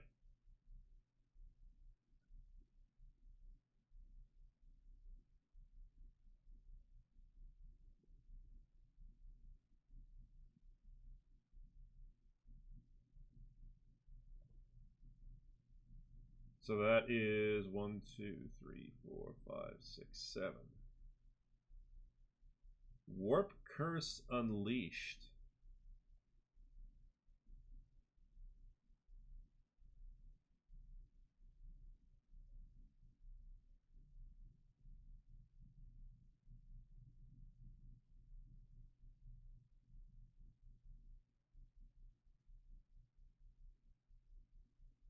Um,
I don't know. I'm just gonna go with remove dots for that one. And then it's perception. And then finally we have combat meditation.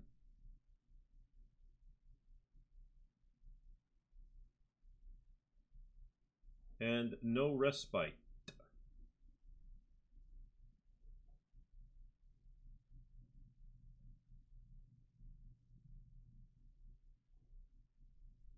Okay. Pascal.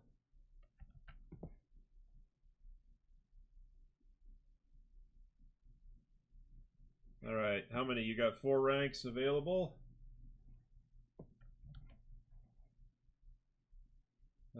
So that takes us 1, 2, 3, 4. Flay the Bold. All right.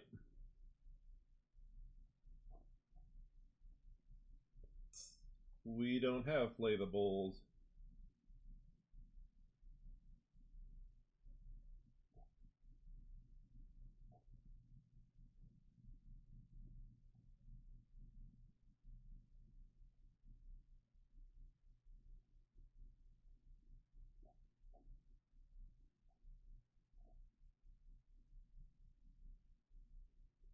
I don't even see it as an option.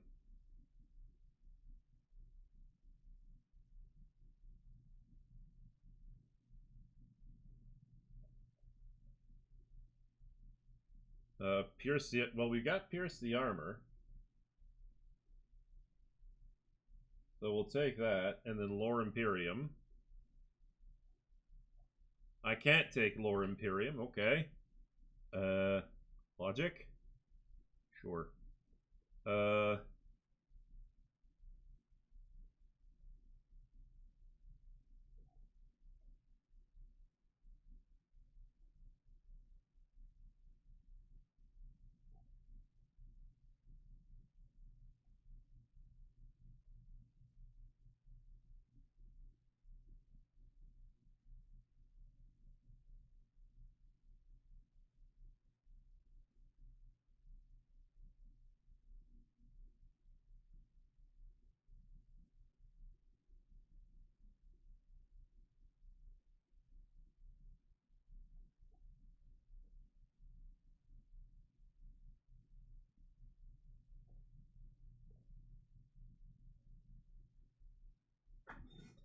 All right. I don't know what we're doing, so we're just gonna throw points wherever it feels like it because I don't want to take up too much time for this.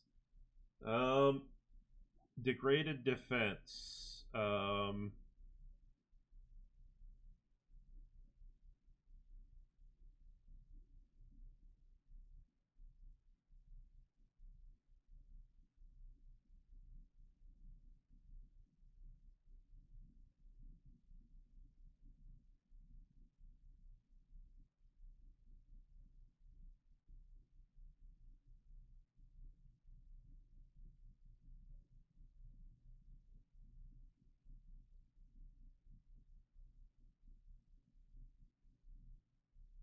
We'll just do sharpshooter.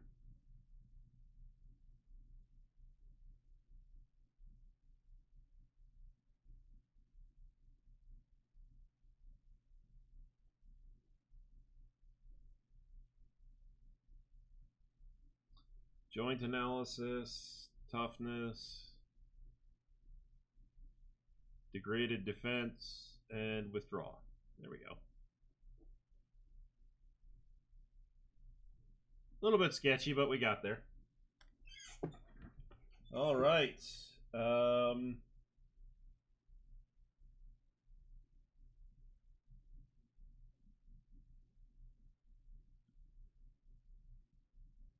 Solomorn. So he's got 1 rank available, and that would be degraded defense and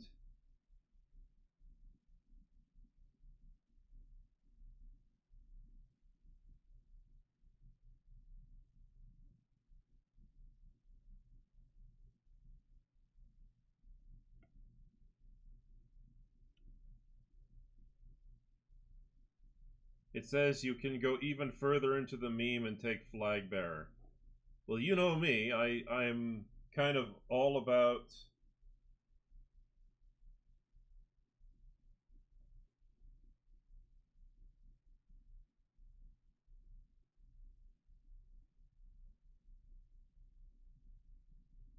I don't even see flag bearer. Okay, mob justice it is then.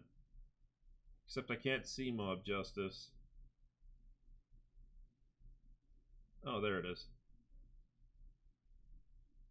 Okay, and finally Jai, who's got 6 ranks waiting for her. Oh joy, this will be fun to deal with.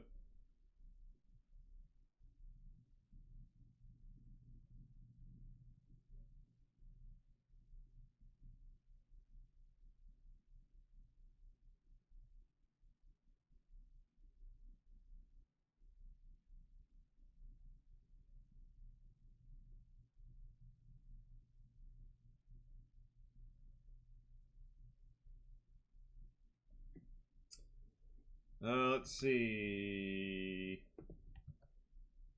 1, 2, 3, 4, 5, 6. Ballistic skill, I guess?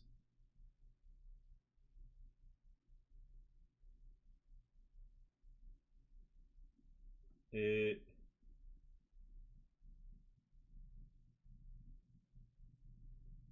She doesn't have it, so...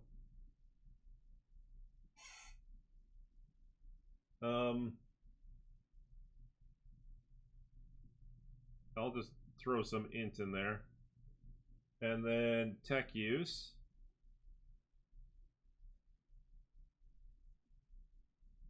And then eager subordinates. And no respite. And master's patronage.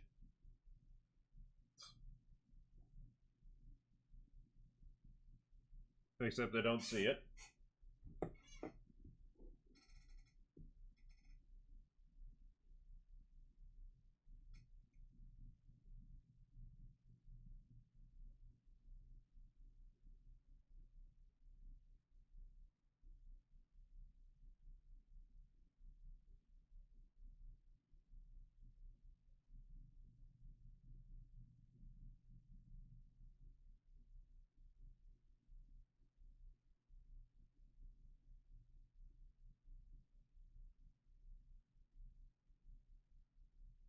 That's cute.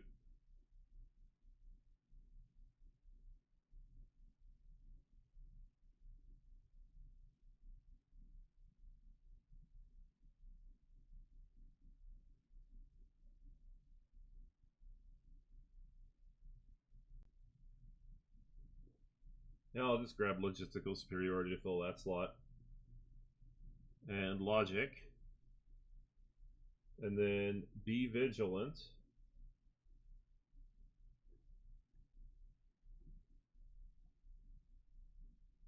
And characteristic training agility. Okay. Break their ranks. And agility. And finally, eager for battle. And prepare for an assault.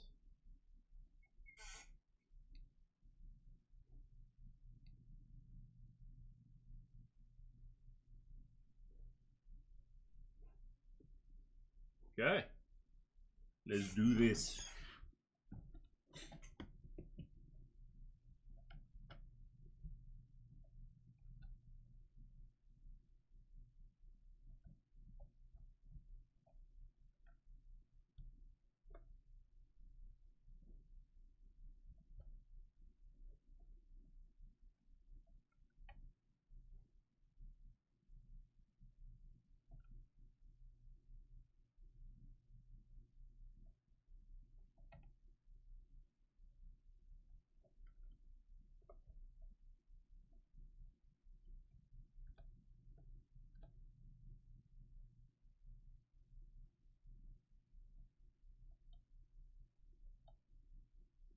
More shadows from the ribbon sky. They're dressed nice. Hey, is that an arbitrator?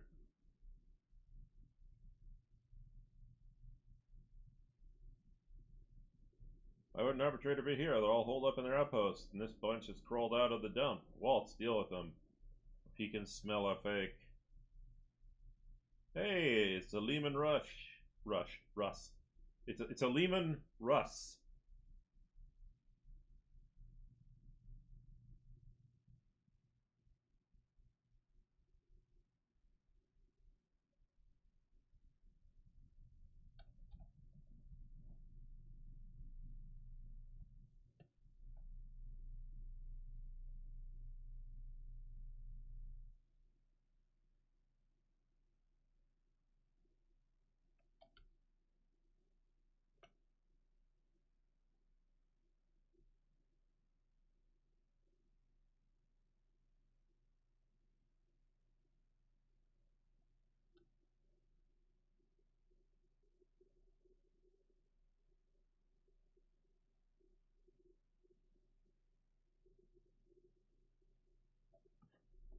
Okay.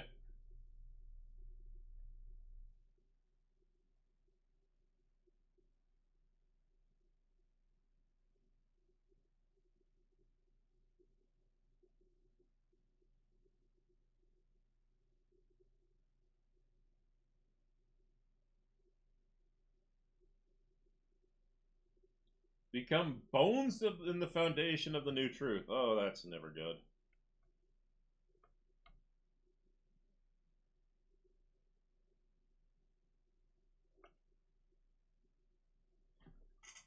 A man steps forward. The hideous burns on his head make it look like a ball of molten wax. The pupil of one of his eyes is clouded, but the other eye is sharp and alert. I heard a shuttle, and here you are. Not a tithe, not clerks, but guests from the riven sky. The chance we've long been waiting for. These guardsmen refer to you as Captain. I do not know by whom or with what right that rank was given to you, but it means nothing to me. Every living tithe unit must be commanded by a sergeant. Where is yours? I need them to take us to the Arbites outpost. Our sergeant. We strung up our sergeant. The Arbites gave him to us. They serve the riven sky, and nothing comes from the sky but evil. The guardsman's one eye studies your squad intensely as if calculating something. Solomon turns to you in a flat voice. Murder of a superior officer, desertion of living tithe quarters, defamation of the Adeptus Arbites members, more than enough for a verdict. And you admit to murdering your commander? Well, who are you, first off? Self-proclaimed Captain Waltz, a stepchild of the Imperium, as we all are here. A living tithe abandoned to his fate and death, and a Death World veteran who ended up among the recruits by mistake. Okay, and you admit to murdering your commander so easily? Commander? No, the enemy. He was hiding the truth from us and prevented us from taking action. His death opened the way to freedom and made us realize that there is nothing up there. We are on our own. Okay, so you had better explain immediately what the warp is going on here. Our illusions were shattered. The Arbites brought us here and left us to rot. For years we waited for our chance to die heroically in the name of the Imperium, until we realized the Imperium is gone. All there is the riven sky.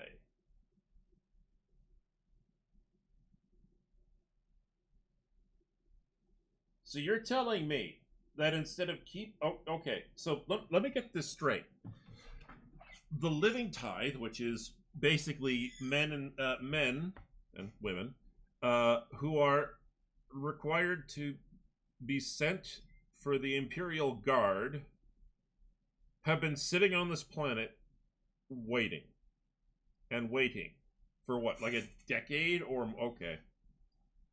And what makes you think there's no Imperium? The revolting semblance of a smile appears on his melted face. Look around you. Everything you see was a tithe, a sacred payment to the Imperium, and what became of it? Why did it never travel to the other worlds as we'd been promised? Why are we starving here instead of doing battle among the stars? Because there's nothing, that's why. You saw my shuttle arrive with your own eyes. Where do you think I came from? The riven sky. You children of the abyss like to toy with our minds. You keep bringing new garbage here, dumping it on our heads. All just to maintain the feeble facade of your lies, and you keep talking about a future that will never come. Enough. Alright? Okay, what is the riven sky? Guardsman chuckles. Don't try to fool me, we both know the truth. The riven sky is the abyss that has devoured everything outside. The primordial darkness. Sometimes the sky sends people, but they're imitations, shadows wearing human skin. They don't know they don't exist, but I I see right through them. They come from the steel star with the scarlet overseeing eye, from your ruler's throne. The steel star with the scarlet overseeing eye. Are they talking about a void station?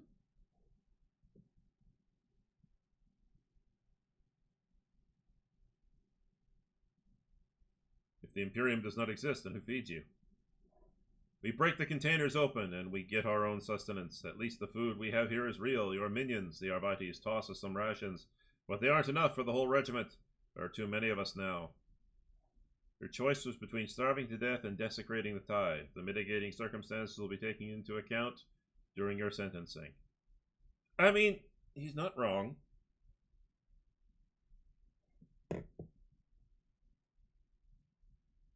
Fine, you got me. I am from the Riven Sky. What's more, I am its ruler. At last, the puppet master has decided to face me. How does it feel to look into the eyes of the last loyal sons and daughters of the Imperium? Don't answer that. I can see all the hate and greed eating you up inside. Okay. What do you need so many soldiers for? Me? No. We need each other. Only together can we take on the Riven Sky and its emissaries. First we take out the Arbites, then fly to the Steel Star in the sky. There we will strike down the false rulers and begin our restoration of the true Imperium. Okay, so the man's fanatically loyal to the Imperium. He's just, a little nutter butter, that's all. Oh, yeah, that's a heavy Melta. That's a Melta. It's a sponson-mounted Melta, okay. Yeah, that looks like a Melta. That's a bolt gun, I know that. That's a Melta. Alright, I need to get to the Arbites outpost. Of course you do. Where else? I know the way. I dream of their little fortress at night, overwhelmed in a flame. The avenues of approach, the adjacent high grounds, the shelters, they're all burned into my mind because of how often I think about that place. The stepchildren and I will arrive there very soon. I will raise the bloodied head of the false law on a spike and destroy the illusion of the Riven... and destroy the illusion that the Riven Sky has any power left in it. Then the other guard units will join me, and our march towards the stars will begin. Solomon rubs the bridge of his nose wearily. I have no further questions for anyone who's clearly out of their mind. The question I would like to ask, if there is any point to prevent this ugly... if there's ever any way to prevent this ugly situation.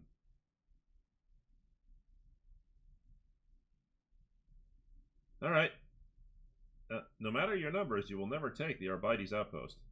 The madman's face breaks into a smile. I'm sure that's what you think. You have one of the law dogs at your side, so you are their commander. Emissary of the Riven Sky. With you as my hostage, the Arbites will open the gates to me without a fight. Take this one alive, stepchildren. We don't need the rest of them.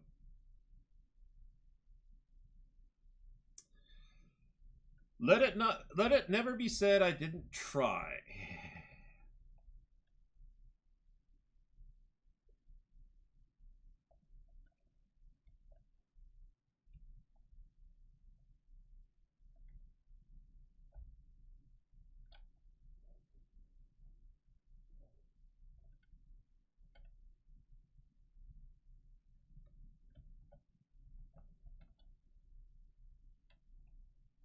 What is the best way? Yeah.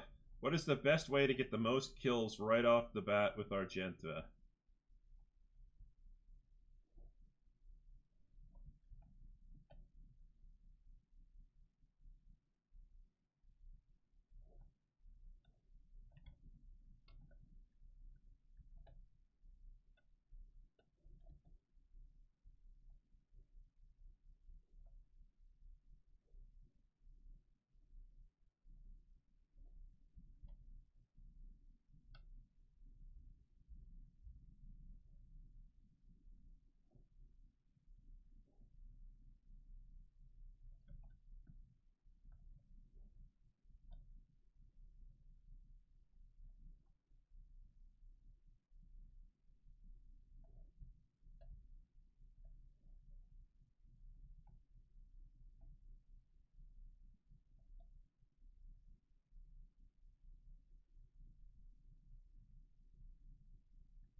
Okay.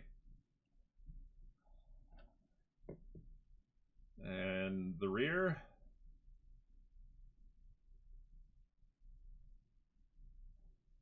And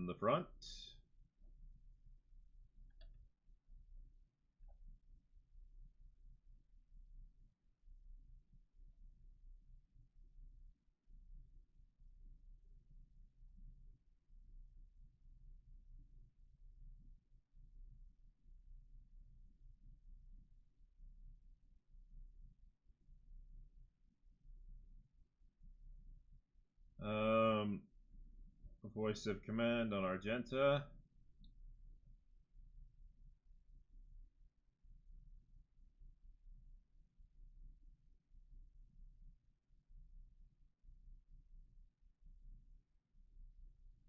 Air of authority. And that should do it. Argenta, my dear, would you kindly slaughter the ever-loving piss out of these idiots? Well, not idiots. Easily misled and misguided guardsmen.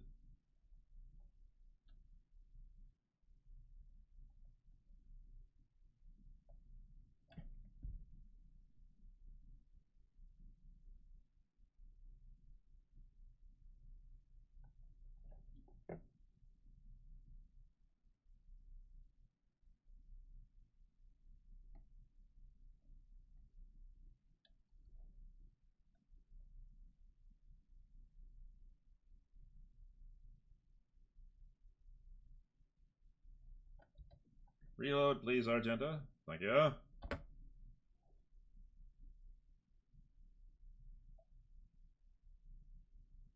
Finest hour.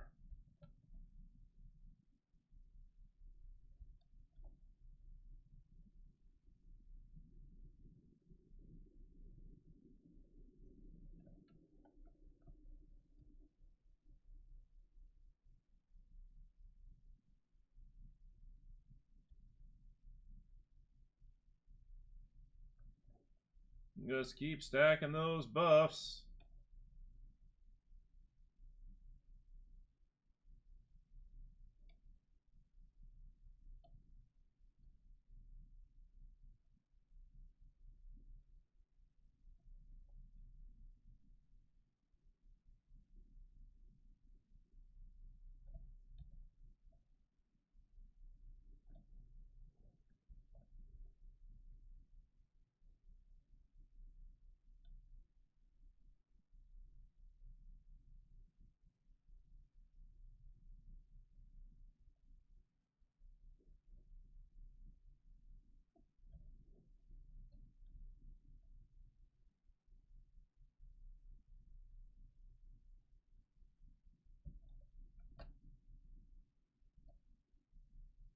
Let's just see how well this goes. So it could go horribly, or it could go... Oh! Solomorn casts a grave look over the battlefield and turns sharply to you. A change of tactics. We must cut off all the arrival points for their reinforcements. See those cables and counterweights? That's what's keeping these containers suspended. We get rid of the counterweights, and the containers will fall back, will fall and block the passages. Someone will have to climb into this semblance of a tank and open fire on these targets, while the rest activate the shell loading the system using the cogitators and hold off the enemy.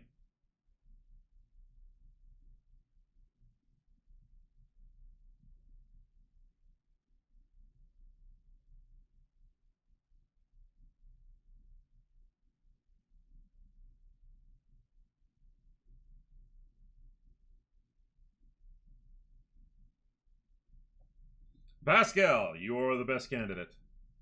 The statement is true in the majority of circumstances. I hereby initiate the right of mutual identification with the spirit of this machine. Yes.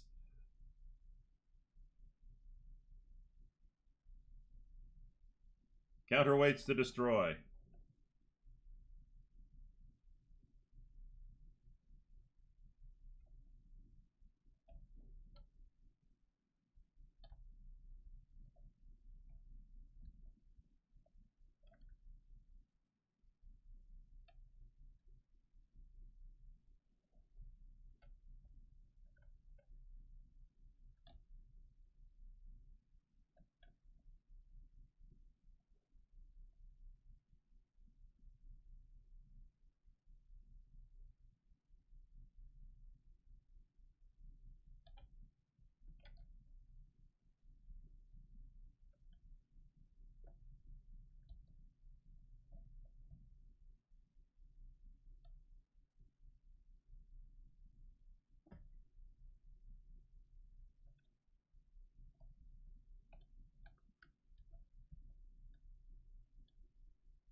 Hmm. That's fair. Cassia. Well, first things first, I want you to run over here. And then I want you to power up the tank.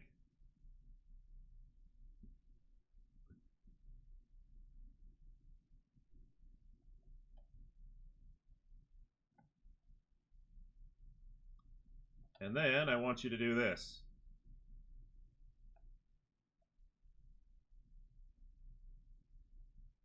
Oh, I have to destroy the counterweights, I guess.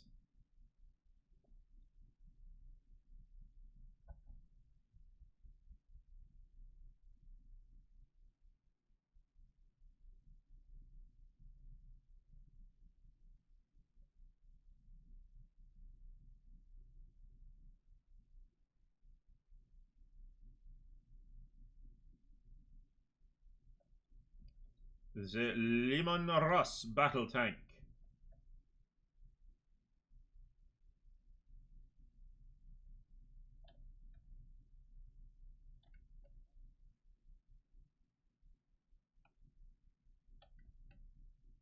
Make sure no allies are in that area.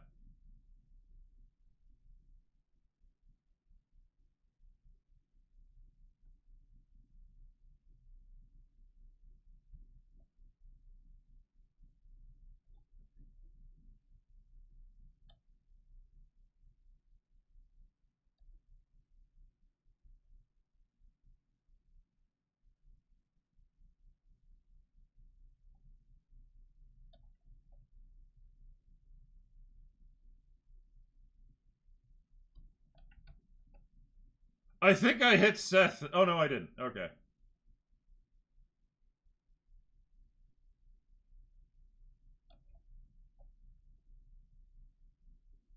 Wait, did I hit? Oh, God, I hit Argenta.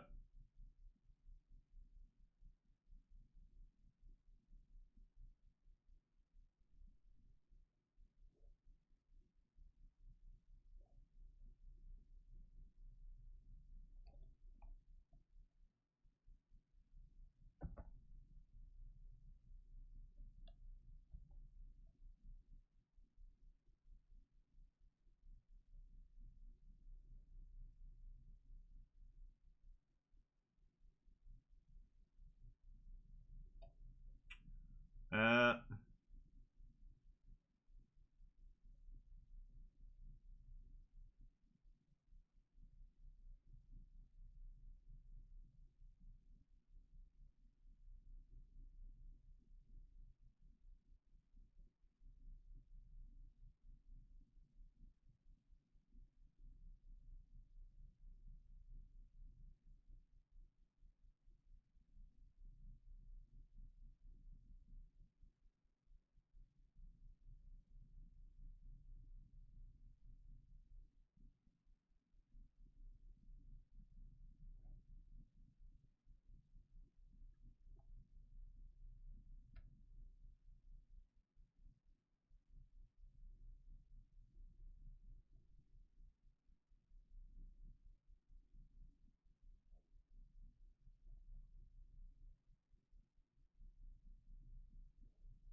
Jai.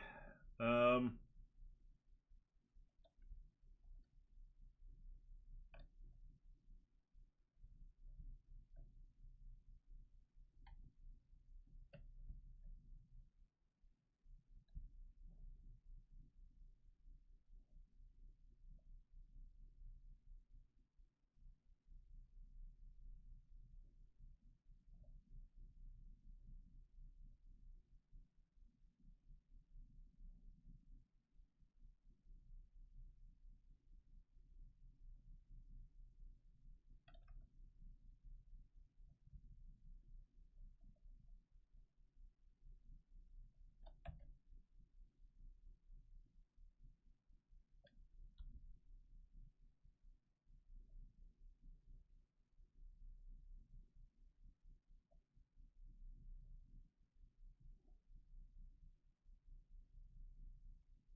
Holy crap!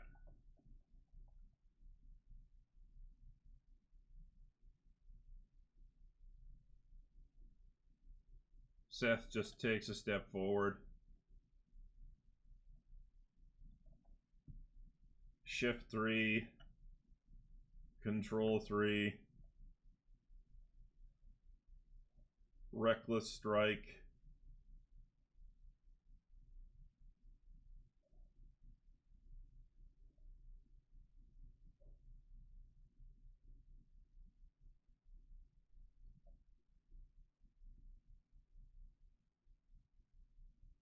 Perfect. 3. I just smacked him in the face.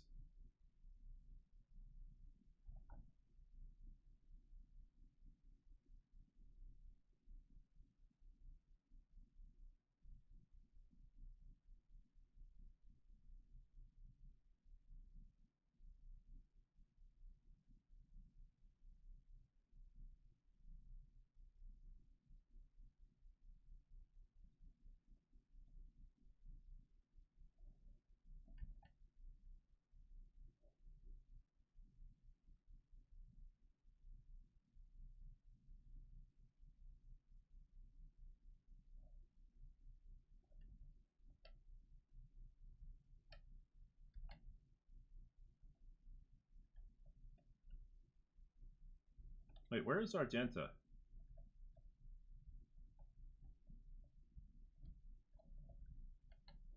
Oh, I see what happened. Argenta. Oh. Oh, that's bad. Argenta was caught under. Oh, okay.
Okay,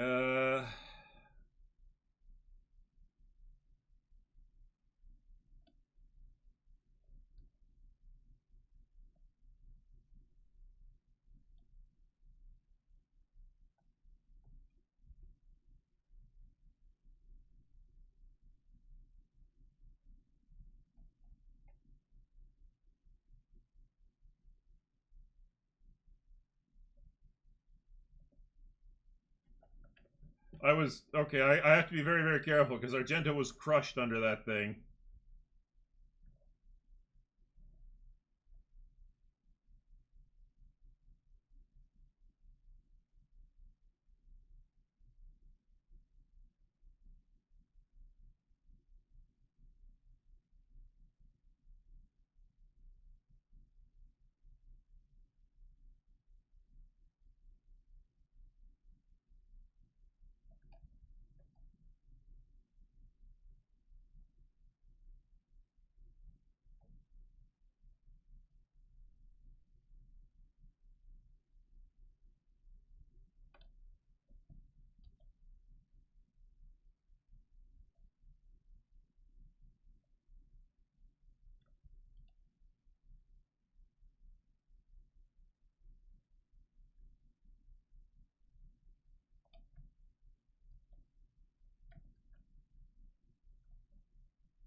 Oh, I have to power. Oh, okay, that's a bad thing.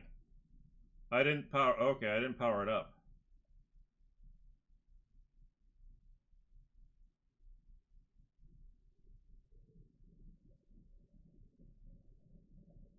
Oh, no, never mind.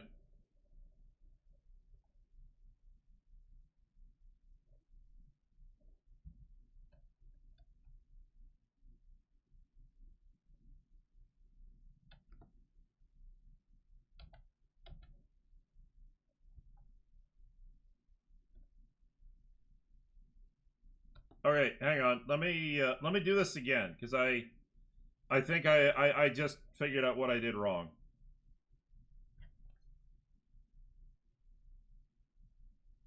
So when they say power up Lehman Russ tank, what they really mean is load the round into the Lehman Russ tank.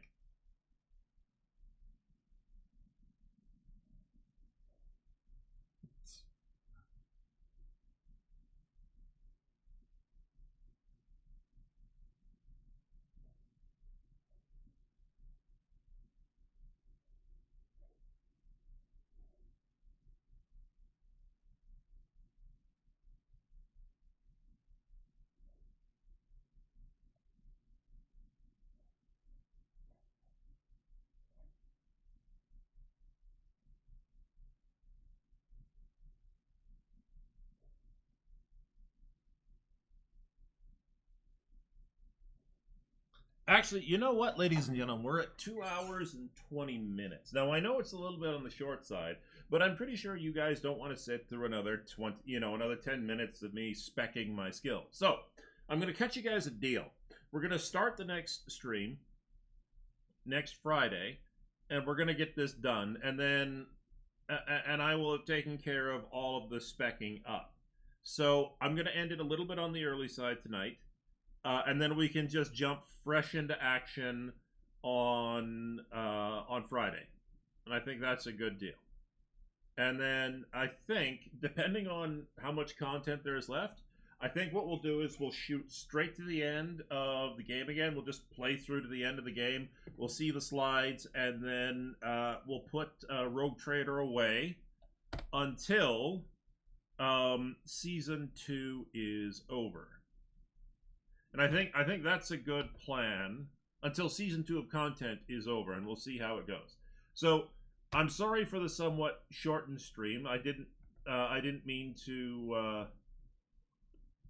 I didn't mean to drag things out, or I didn't mean for it to be so short, but I just realized how that works. So, thank you, everyone, and I hope you enjoyed it. Next week, we should be chock full of content. So take it easy, enjoy your weekend, and have a good night.